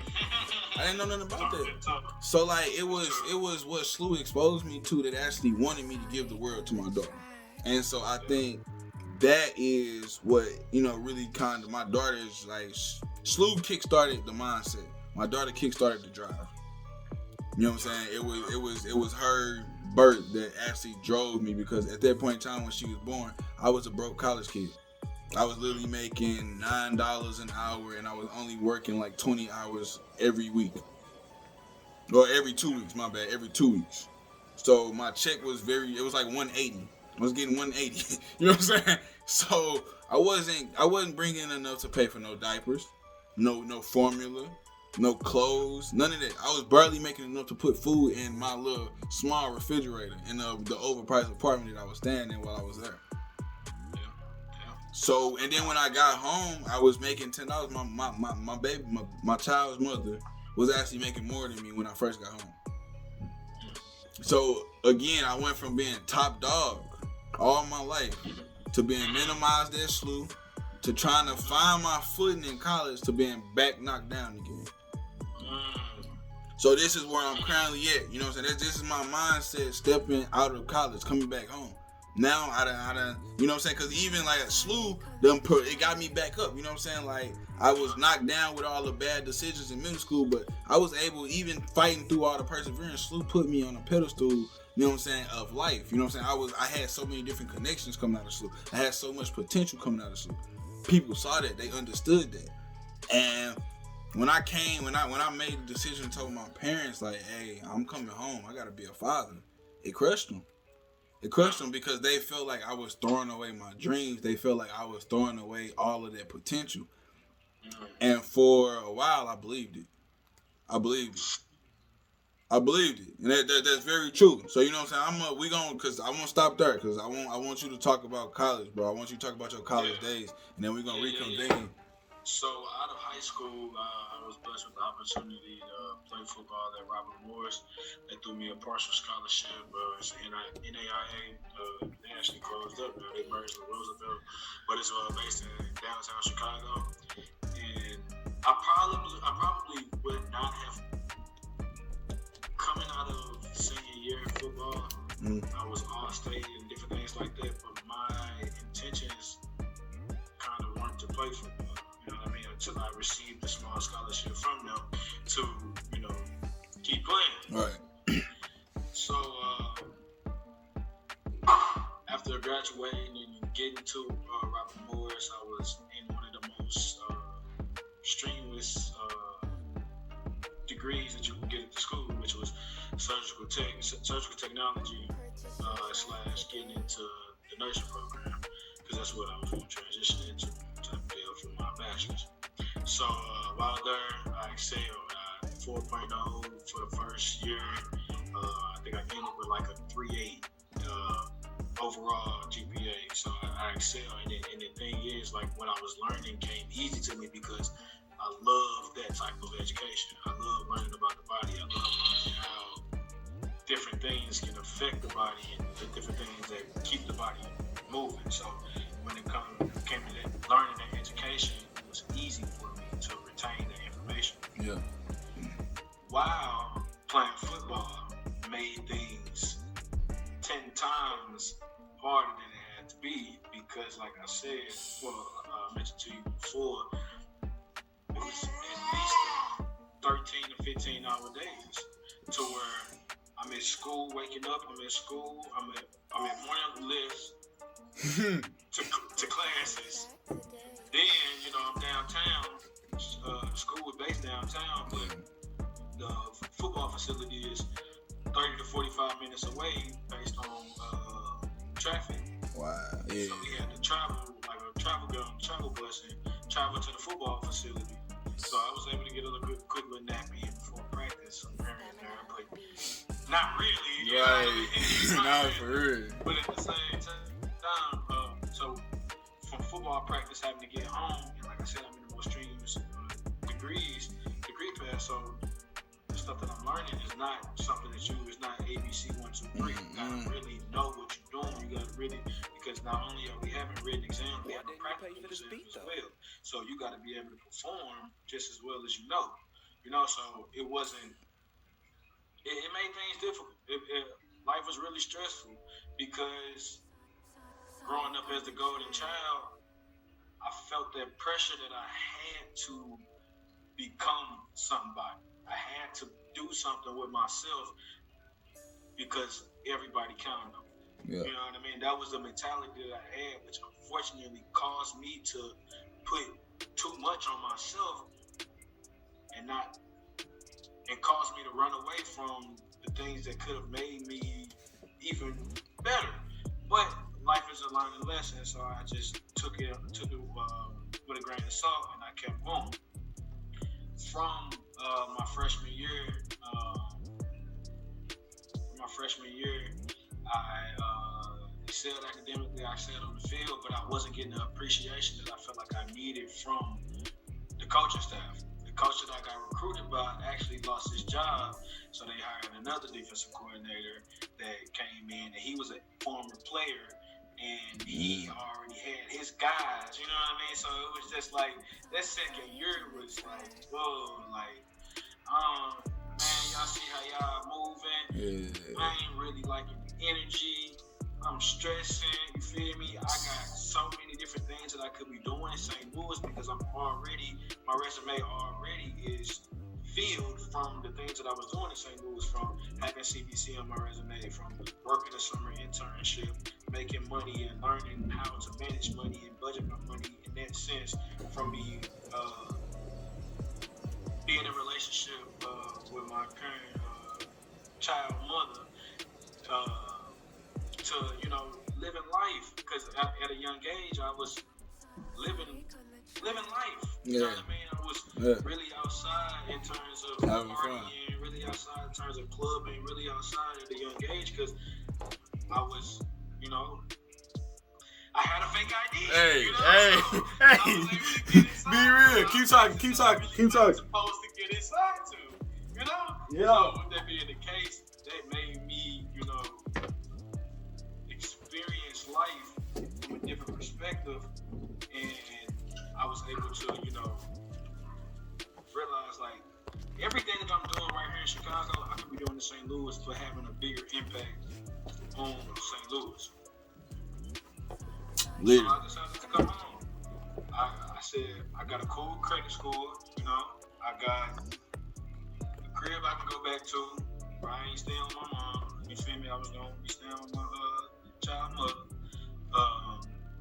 I had a job I went back to making in what in Chicago was minimum wage, but in St. Louis was well beyond minimum. Right, decent. You know, so I was making I came back making $10 an hour, so that was like I can survive off that. Yeah, like for that's sure. the minimum wage in Chicago. So if that's the minimum wage, and the minimum wage in St. Louis is $7, I can survive in St. Louis with making this money, but it made things a little difficult. But at the same time, I made that decision to come home, and when I made that decision to come home, I started working off the rip. Like college was everything that I needed to motivate myself to do more. Because like I said, in school, I was the average kid, you know, like in terms of academics and stuff like that. But I made the decision to focus and say, I really need this information. I'm not just here to play games with, like I used to tell my guys in college, I'm not here to play with y'all. You know, like I gotta hit these books at 12 o'clock because that's just what it is. I can't be on the game with y'all all night because you feel me? I can't be at the session for too long because I still gotta get back and I gotta test 2 tests tomorrow in the program. I gotta do this, and that. So it kind of structured me to understand the importance of things that you want to get taken care of. So college was major for me in terms of realizing my abilities and realizing the things that I can handle and the things that I could not handle. Because my freshman or sophomore year now, but my pops passed, right? Heart attack out of nowhere, dropped dead. When in the shower, they called me like, yeah, have you talked to anybody at home? I'm like, nah, I ain't talked to nobody. Yeah, your pops dead. You know? Jeez. So that was huge for me because me and him, we didn't have the best relationship, especially like when I left for school. We actually had a big fight because he was an alcoholic, you know, and he overreacted to a situation with somebody that I consider my brother. You know what I mean? Growing up, he was my next door neighbor, but in reality, we were with each other more than my real brothers. You know what I mean? So it was like that's really like my brother. You know, so you really trying to violate, and it ain't that type of time. You know what I mean? So me and him fell out, and then I left for school. So we didn't really have much of a bond, a relationship after that. On top of, you know, him and my mom's relationship. Didn't help it either, you know what I mean? Because I really was growing up, I was really close to my mom's, and I was close to my dad too, but at the same time, like I was aware of their situations. You know what I mean? I was aware that, you know, they had stuff going on, and not told the whole truth, but the parts that made sense on both sides. Enough. You know what I mean? So that really made a huge impact on me in terms of like wanting to be better in terms of school, in terms of being there for my family. You know what I mean? Because that's really why I decided to come home. On my resume, I said I want to make an impact and be a role model to the generation that I didn't have. You know, I want to be able to affect people positively. So what I did was I came home and I volunteered at her. You know what I mean? I volunteered as a football coach with my nephew. You know what I mean? Just to make it seem like I'm really doing and fulfilling my destiny. But I was partially doing it because I really wasn't tapping into myself. You see what I'm saying? Yeah. So that was college for me, man. College was something, man. College was fun. College was a lot of self-discovery. You know what I mean? I'm away from home for a long time. What you gonna do with yourself? You know, that's when your integrity really kick in. Cause if ain't nobody there to tap you on your shoulder and say, hey, shouldn't you be? Couldn't you be? Why aren't you? Then you gonna do a lot of stuff that you probably shouldn't be doing, or probably wouldn't be doing if you had that support system under you to do that. So, like I said, college for me was, honestly, one of the most important times of my life in terms of self-discovery, because I realized I can be who I want to be, but I can't do it like this. You know? Yeah. Hey, one more time. I can be who I want to be, but I can't do it like this. Hey. I can be who I want to be, but I can't do it like this. Wow. And you know what's crazy? Like, even picking up where I left off, that's exactly where you just left off, and that's exactly what it was. That was the biggest, like, self-realization moment. You know what I'm saying? Like, Slew taught me what I didn't have in life. Milliken showed me what I had in life. It made me assess who I actually was. It made me assess the skills, you know what I'm saying? Even some of the things that I thought I had, some of the things that I thought I was good at, you know what I'm saying, that I hadn't, strengthened or honed up or even used in so long. I realized and took inventory of all of those things my sophomore year in college, right before I left home. Right before I came back. And part of it was I was super nervous about my daughter was already born, but I was super nervous about going back and not being able to provide. I was super nervous about going back and then doing it wrong. But then, like I said, my parents, you know what I'm saying, my support system, the people that raised me, that I look at for most of my advice, they didn't want me to come back home. They was all telling me I was making a big mistake. So, in realizing, you know what I'm saying, like, again, sophomore year was self-realization, so I was doing a lot of reflecting then, my sophomore year. So, looking back at McKinley days, looking back at some of the opportunities that I passed over in high school and in middle school, I started getting real depressed. Because I started mounting up this big mountain of regret, because it was like, dang, if I hadn't focused on girls so much in middle school, I probably wouldn't be like this. I probably would have been, you know what I'm saying, more focused here and there, and I'd be this much better there. And once you jump down that rabbit hole, it's over.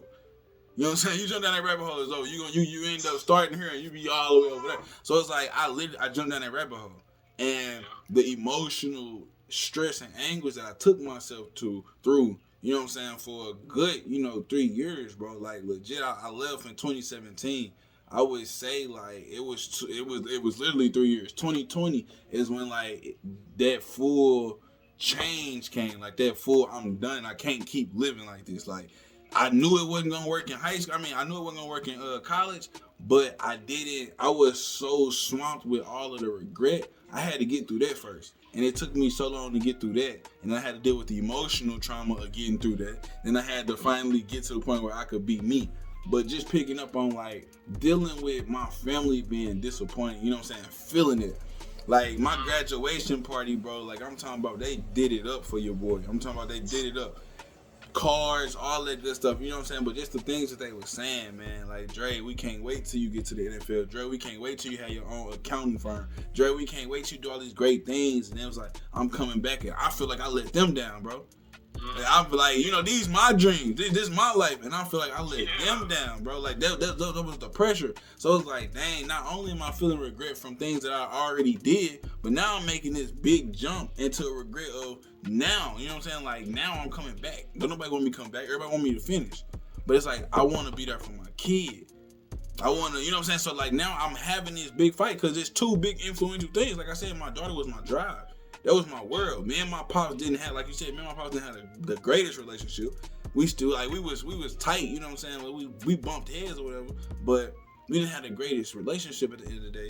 And I didn't want that. I want me and my daughter to be like this all the time. You know what I'm saying? She might not like what I got to say as far as, like, discipline sometimes, but hey, we gonna be like this. It's not gonna ever be a time where, you know what I'm saying, I'm gonna be able to go, you know what I'm saying, and do, you know what I'm saying, the things that, my dad kind of allowed our relationship to get to. You know what I'm saying? And I'm shutting it down. Immediately. Like, hey, look, hey, you might not be right, little bro.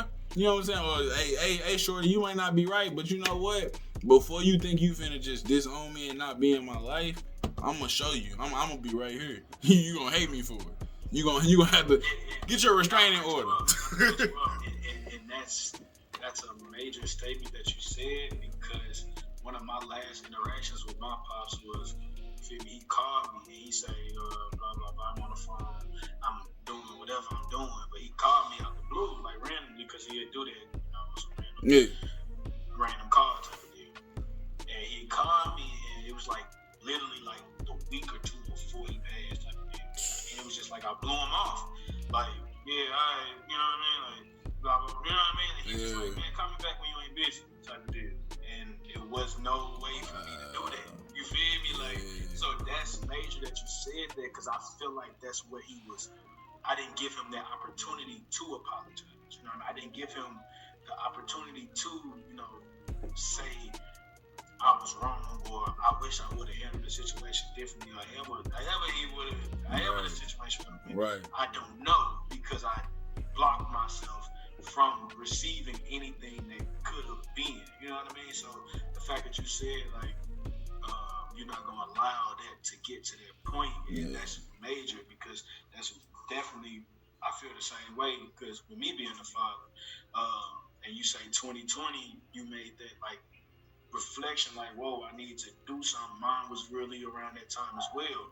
Mine was 2019, 2020, right before I felt like I was potentially going to have a kid, but I didn't know I was going to have a kid, so I was like I said, I can be who I want to be, but I can't do it. Like, exactly. So one thing that my child mother, like, she threw at me. She like, you may need some therapy. You know what I mean? Like, you may need to talk to a therapist. You know, like, what's some real spill? And I was like, I ain't never really like. It's not what we do in our community. It's not what we do in our community. Because that's not something that we do in our community. Exactly. We don't seek help when help is needed. That's weakness. That's a weakness. It's looked down upon. It's a weakness, right? And that's one thing that was major for me, because I was able to really tap into emotions that I didn't know I had. You know what I mean? Like, I didn't know that, whoa, I do care about some things. Whoa, maybe that does affect me. Maybe that is why I get so mad. Maybe I do have to forgive for myself. Man, you know what I mean? Not for the other person. Not for the other person. For yourself. For myself. You know what I mean? Man. So that being the case, 20, because I know I wanted to have a lot of kids. You know what I mean? Me growing up in a big family, I always wanted to have a big family. To, you know, do that. So with that being the case, I say, I may need therapy. But the source, you know how the source be getting around. So I'm downtown. Working at the office, and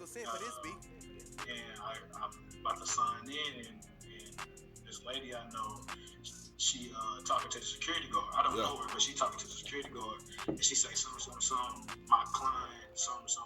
She ain't giving no information out, but she like hinting that she's a therapist. You know, and I'm like, are you a therapist? She like, yeah, I'm a therapist. I say, whoa, I just heard that I need some therapy, and I run into a therapist? Source. Man, let's tap in. You feel me? Like, what we gotta do is tap in. So we ended up tapping in, and so I ended up having like therapy like twice a week for a little while, and then from there I ended up like having it periodically when needed type of deal. I haven't had it this year yet, but I gotta tap back in. But that 2019, 2020 was where I found out, I'm finna have a kid. Man. You feel me? I'm finna have a kid. Me and my BM been together for like 2-3 years now. You feel me? And now she's pregnant. Holy moly. Oh, yeah, it's that time. You feel me? And that's where it really like, everything said. You feel me? Like, I'm here. What you gonna do now? You did what you gonna do now. Oh, you think you ready, huh? You gonna show up and be MVP that you know to be? Man. Or you gonna run away and run into your cave. You feel me? So me, I decided, let me be MVP. Feel me? Let me experience as much as I can and learn as many things that I can to prepare my my seed to be who he want to be. You know what I mean?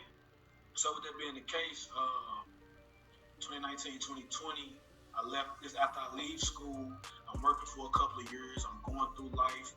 I'm bouncing around in apartments, bouncing around jobs, and it really got to the point where it's like, man, I gotta figure something out. You know, like I know this is what I want to do, but I really gotta focus and do it. You know, in terms of being an entrepreneur. That's when I decided. I say, yeah, I really want to be my own boss to a certain extent, but I really want to just leave a legacy for my family. You know what I mean? I really just want to be able to put my next generation on the pedestal to where they don't gotta jump and leap and crawl and dig their way through situations. They can take another big step, and they can hopefully be at another next pitch. Right. You know? So for me, it was like I had to first understand who I was in the current moment, understand who I wanted to be and how I could get there. Right? I had to get help to do that. It wasn't gonna happen with me by myself, because in my opinion, I don't have all the right answers. And if I can get a collective of opinions, I can figure out the right answer. Yeah. You know, so if I'm getting opinions from my family, my moms, my sisters, and them, if I'm getting opinions from my lady, if I'm getting an opinion from my therapist, if I'm getting all this collective information, and I'm also doing my own independent research, you know, if I'm collecting all this information and I'm using it to my advantage, now I can really tap into who Miles is. Now I can say, oh, okay, you big boss. Oh, okay, you Mr. Matei. Oh, okay, let's really start developing the person that you want to be. Let's start developing the next set of boundaries and restrictions that you need to set for yourself to get that respect. You know what I mean? I used to tell my child mother, I used to say, if I don't tolerate that from you or my moms, there's no one in the world that's going to be able to blah, blah, blah. Exactly. You know what I mean? In terms of any situation. You know what I mean? So that kind of gave me my, having becoming a father, and, you know, like I said, I was an uncle my whole life. So I understood what it was like to kind of be a parent, but I wasn't a parent at the same time. Right. So having to be there for your kid and having to provide and having to do this and that, and also test that support system, is like, took it to the roof.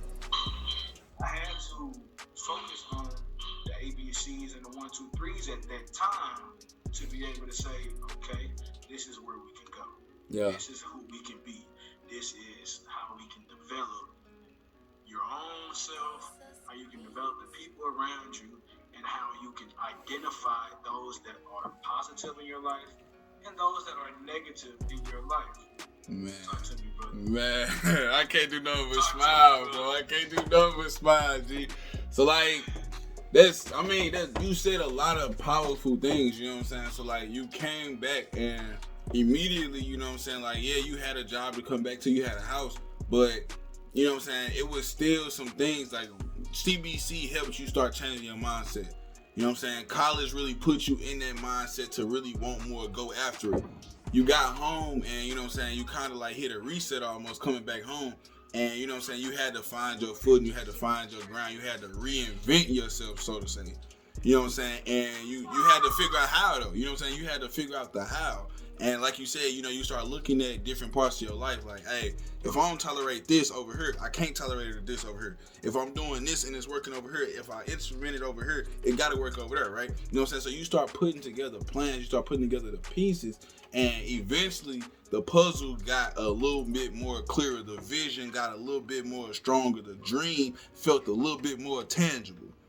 And so I think, you know what I'm saying, that process, you know what I'm saying, speaks to resilience. It speaks to understanding that, you know what I'm saying, and you may not have understood it when you started it, but it's really that understanding of if you just keep going, in due time, in due season, it's gonna hit you, and it's gonna come, and that fruit that you plant in that ground, that seed, it's gonna come full circle. You know what I'm saying? You're gonna actually be able to enjoy what you set up, the life that you actually set up for yourself.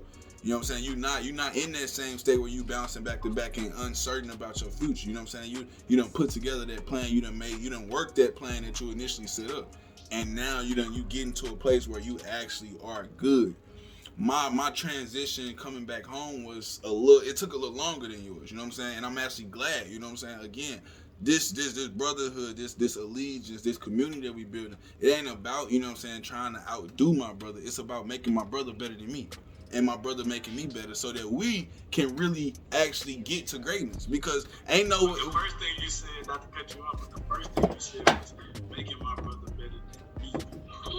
And then my brother making me better. Legit. Because the intentions is to give 1,000%. 100. So, and you know, so like when I first came home, like I said, I'm battling with all these conflicts and, you know what I'm saying, influences in my life. You know what I'm saying? I got my child's mother who is expecting me to be a man and step up. I have my daughter who is, you know what I'm saying, she didn't ask to be here. So she deserves a man that's gonna be there and protect her and step up. And then I got my family who want me to follow the path that they had envisioned for me. That, you know what I'm saying, I signed up for. You know what I'm saying? I signed up for it. I was literally walking in their envisioned path. And I had to find out what I like. And the crazy thing is, like, and I like me saying it now, like, even to you, probably it's gonna blow your mind, bro. I didn't love football like I love football. No. It ain't gonna blow my mind. I didn't love football like I love football. When you get to a certain level, you start realizing that people's desires are a reflection of their work ethics. You feel me? And my work ethic towards football wasn't as dedicated as it was to the betterment of myself and my family. Man. Or even like I realized, like, you know, the desires of others of where football could take me. That started kind of like, you know, shaping my dreams and my visions, because it was like, okay, if I make it to the league, I could take care of my family. If I make it to the league, you know what I'm saying, I could then start living for myself. But how much of myself was I gonna give up just to make it to the league? How much of my body, my mind, and my time was I gonna give up just to make it to the league? It wasn't fun no more. Waking up at 5 a.m. just to play D3 football, it wasn't fun. You know what I'm saying? Like, I realized that wasn't for me. So, like, once I start realizing what I actually like, what I actually enjoy, you know what I'm saying, I really started that process. But again, that process started, it was June of 2019. Me and my child's mother, we like made that final split. You know what I'm saying? Like, we finally split. So, like, at that point in time, like, I'm completely broken because I done came back home to be, you know what I'm saying, to make this family, and it didn't work. It failed. So, like, now I'm considering myself a failure because I failed at school because I came back home. I disappointed my peoples because they didn't want me to do it. They told me this was gonna happen, and it happened. And I don't have my family together to show for it. So now I'm really messed up again, you know what I'm saying, mentally. So, like, I was at work. I'm working for Enterprise Fleet Management in their account payable. And at that point in time, they allowed us, you know what I'm saying, because I was just doing all computer work. I ain't really had no outside engagement with no customers or anything like that. So they allowed us to have our earphones in. We could listen to, you know, whatever. You know, they didn't really care. Man, I was on YouTube one day. I was listening to some music. And, you know, YouTube get the auto playing after a while. And somehow, bro, I promise you, I don't know how. Somehow some motivational stuff come on. I'm listening to rap music and motivational come on. And I think it was Les Brown first.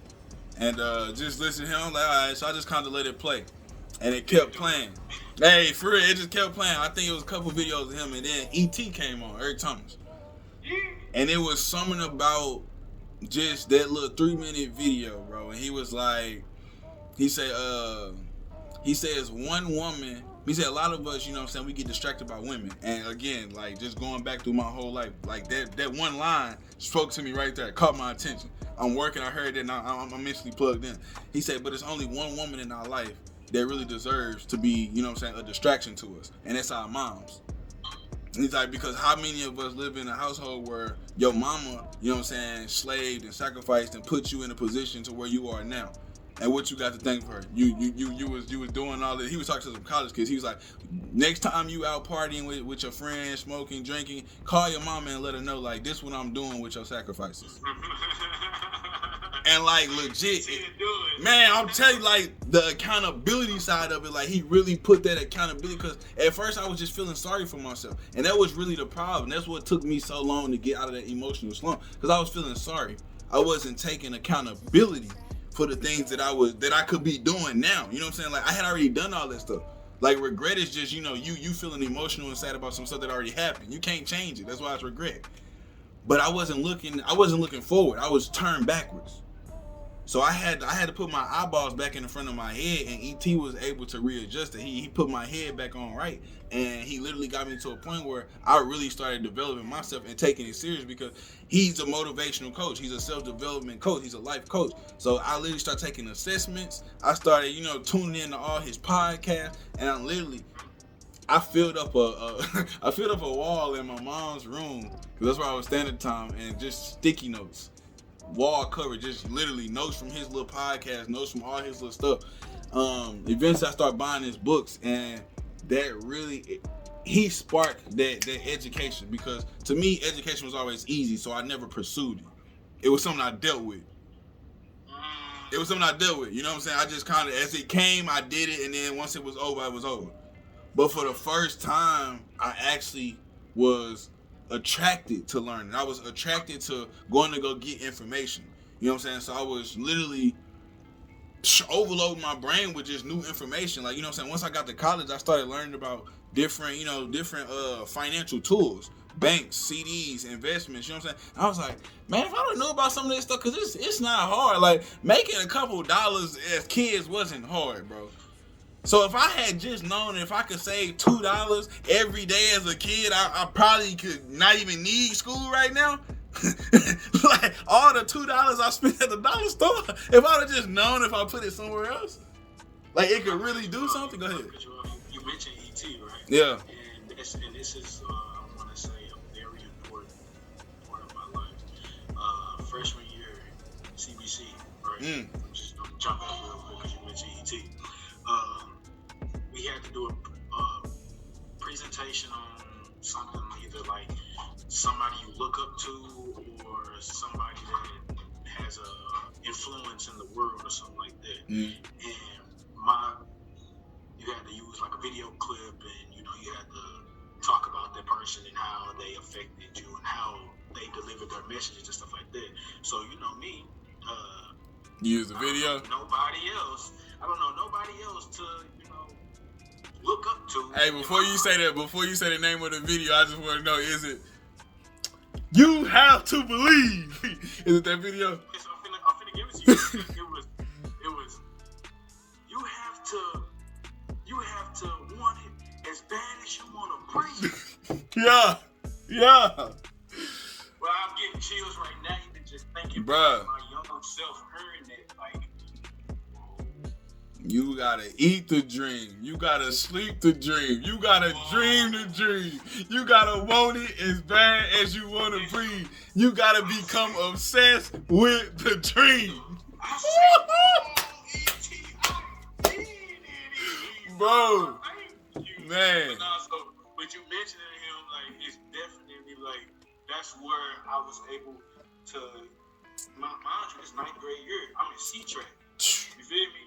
ABC track. Right. Like, freshman team. Because I said I don't really care about this pre-test. We just got to practice. I'm trying to get to the crib and do what I do. You know what I mean? I don't really care about this test for real, but it put me where I was at that time, and it made me realize I really shouldn't be in this classroom with some of the people that's in this classroom. You know what I mean? And so me discovering his content was like, oh, this is why I need to get on my horse and get the riding before I'm left behind over here with just with holding the saddle. Man, You feel me? legit. Just be the guy holding the saddle. Trying to figure out how to get on the horse. On that saddle, on the horse, ride that thing, Man. getting to where I need to get to. Legit. So 1,000%, like that self-preservation that we did to motivate ourselves to be greater than our current situation is why we here today, bro.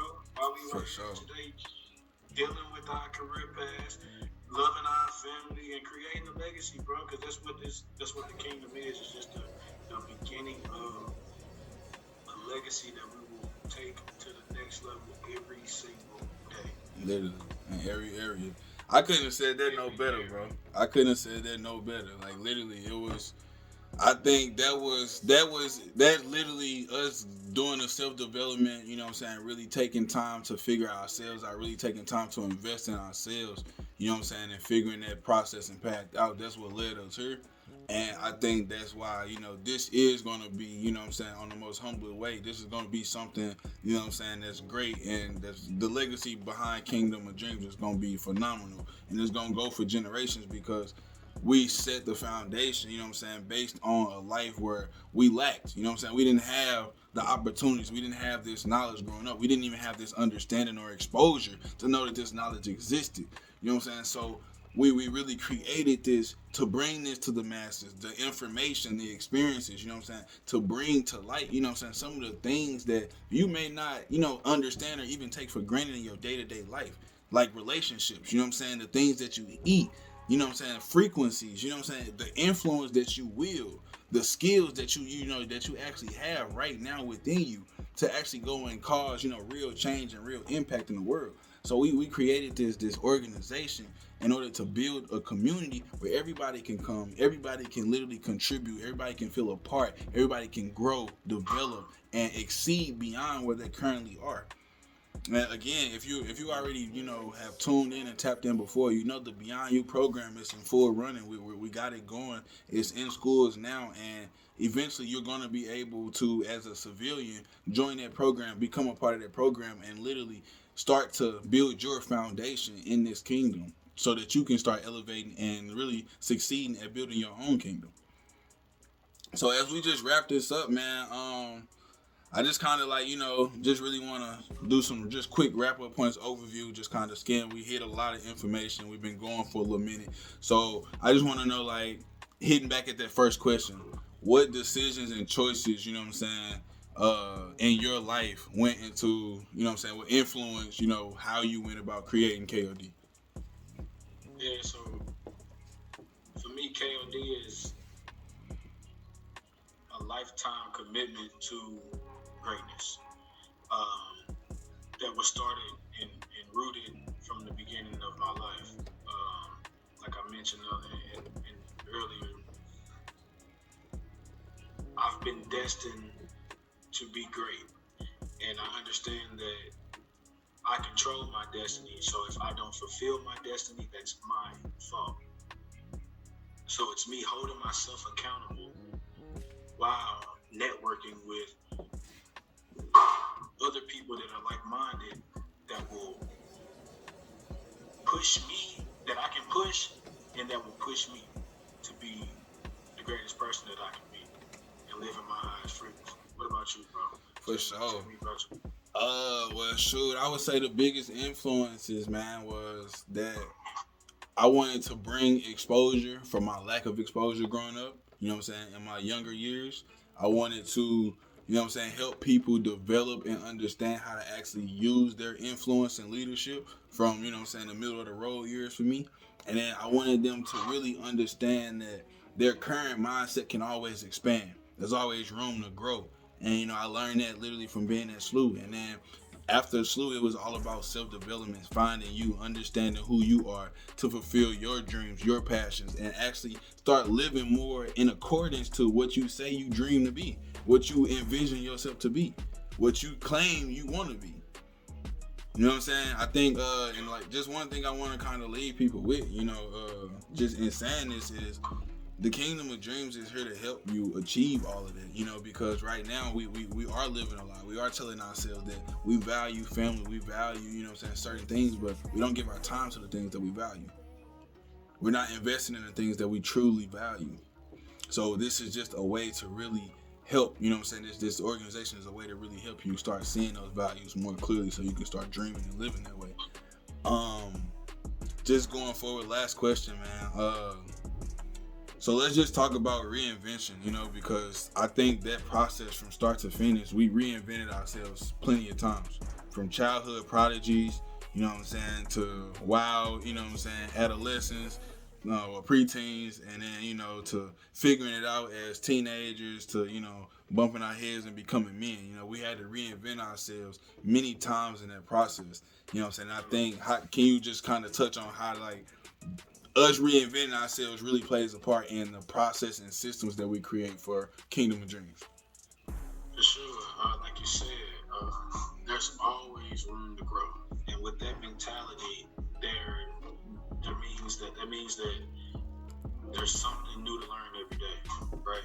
So as you continue to experience life, as you continue to learn, that's the reinvention. It's not being stuck and stagnant in a certain situation or a certain environment that doesn't feed your soul, that doesn't provide you the nutrients to be the best you that you can be. As you go through life, if you do the same things over and over again, there's no way for you to reinvent yourself. It's going through new challenges. It's finding the next mountain. It's getting to the peak and finding, there's another peak over there. Let's go find that one.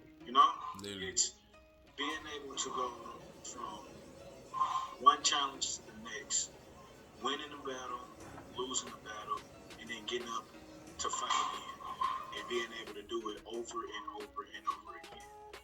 Reinventing yourself is not hard. What's hard is doing it over and over and over and over. In the great words of Marshawn Lynch. Yeah, I'm just gonna add just a little bit to it because it's the same thing, but it's literally Kingdom of Dreams. The reinvention comes in stepping outside your comfort zone. It's gonna take you to get uncomfortable for the information to really permeate in your life and actually start taking, fold and actually start building the foundation. The things that we suffered through, the hardest times in our life, came when we got uncomfortable. Me bouncing from school to school, not really fitting in, I was always uncomfortable. Me getting into, SLU and not having none of my friends from childhood or any, a large presence of black people, that made me uncomfortable. So bringing in a kid, knowing that I didn't know what I was doing, didn't have no money, and really couldn't do much. I barely knew how to change a diaper, bro. I didn't have younger siblings like that. Like, I didn't have nephews. No, like, my first diaper was my daughter.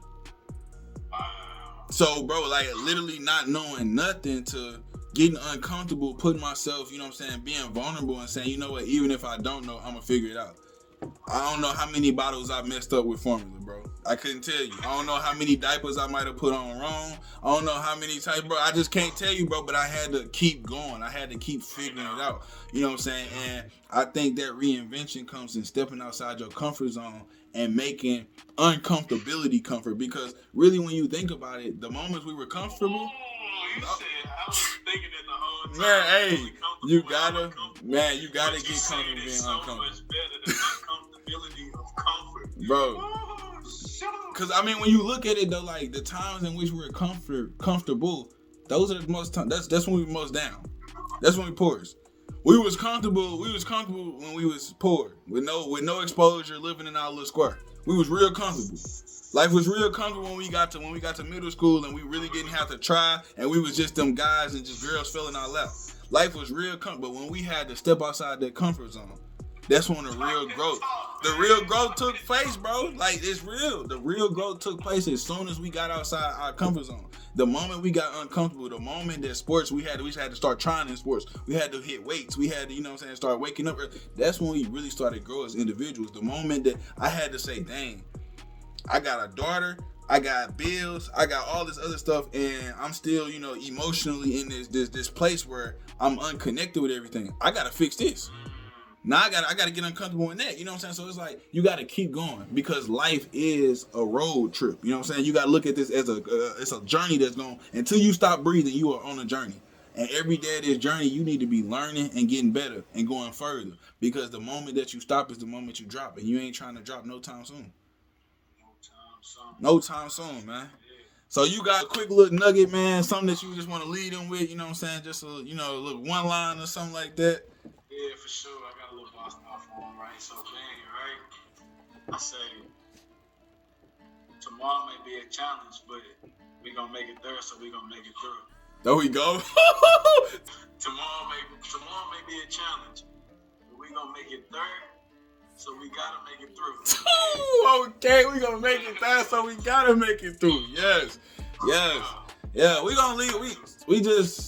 We really hope y'all enjoyed this first episode. We know it went long, but we feel like, again, we don't do enough justice to Kingdom of Dreams if we don't explain to you where we came from, you know what I'm saying?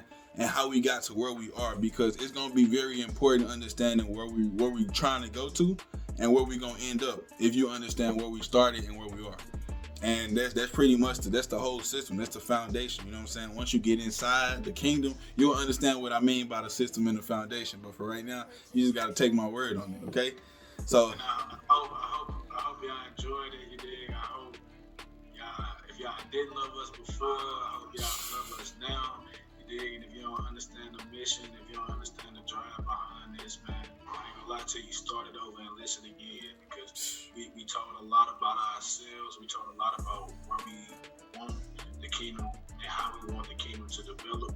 So thank you for your time, man. We greatly appreciate y'all. We greatly hope that y'all really tap into what the kingdom has to offer. Make sure you like, subscribe, and share too. Like, subscribe, and share. Stay tuned, man. Stay tuned, because there's more dropping. Stay in tune with the kingdom, for sure. All right, now.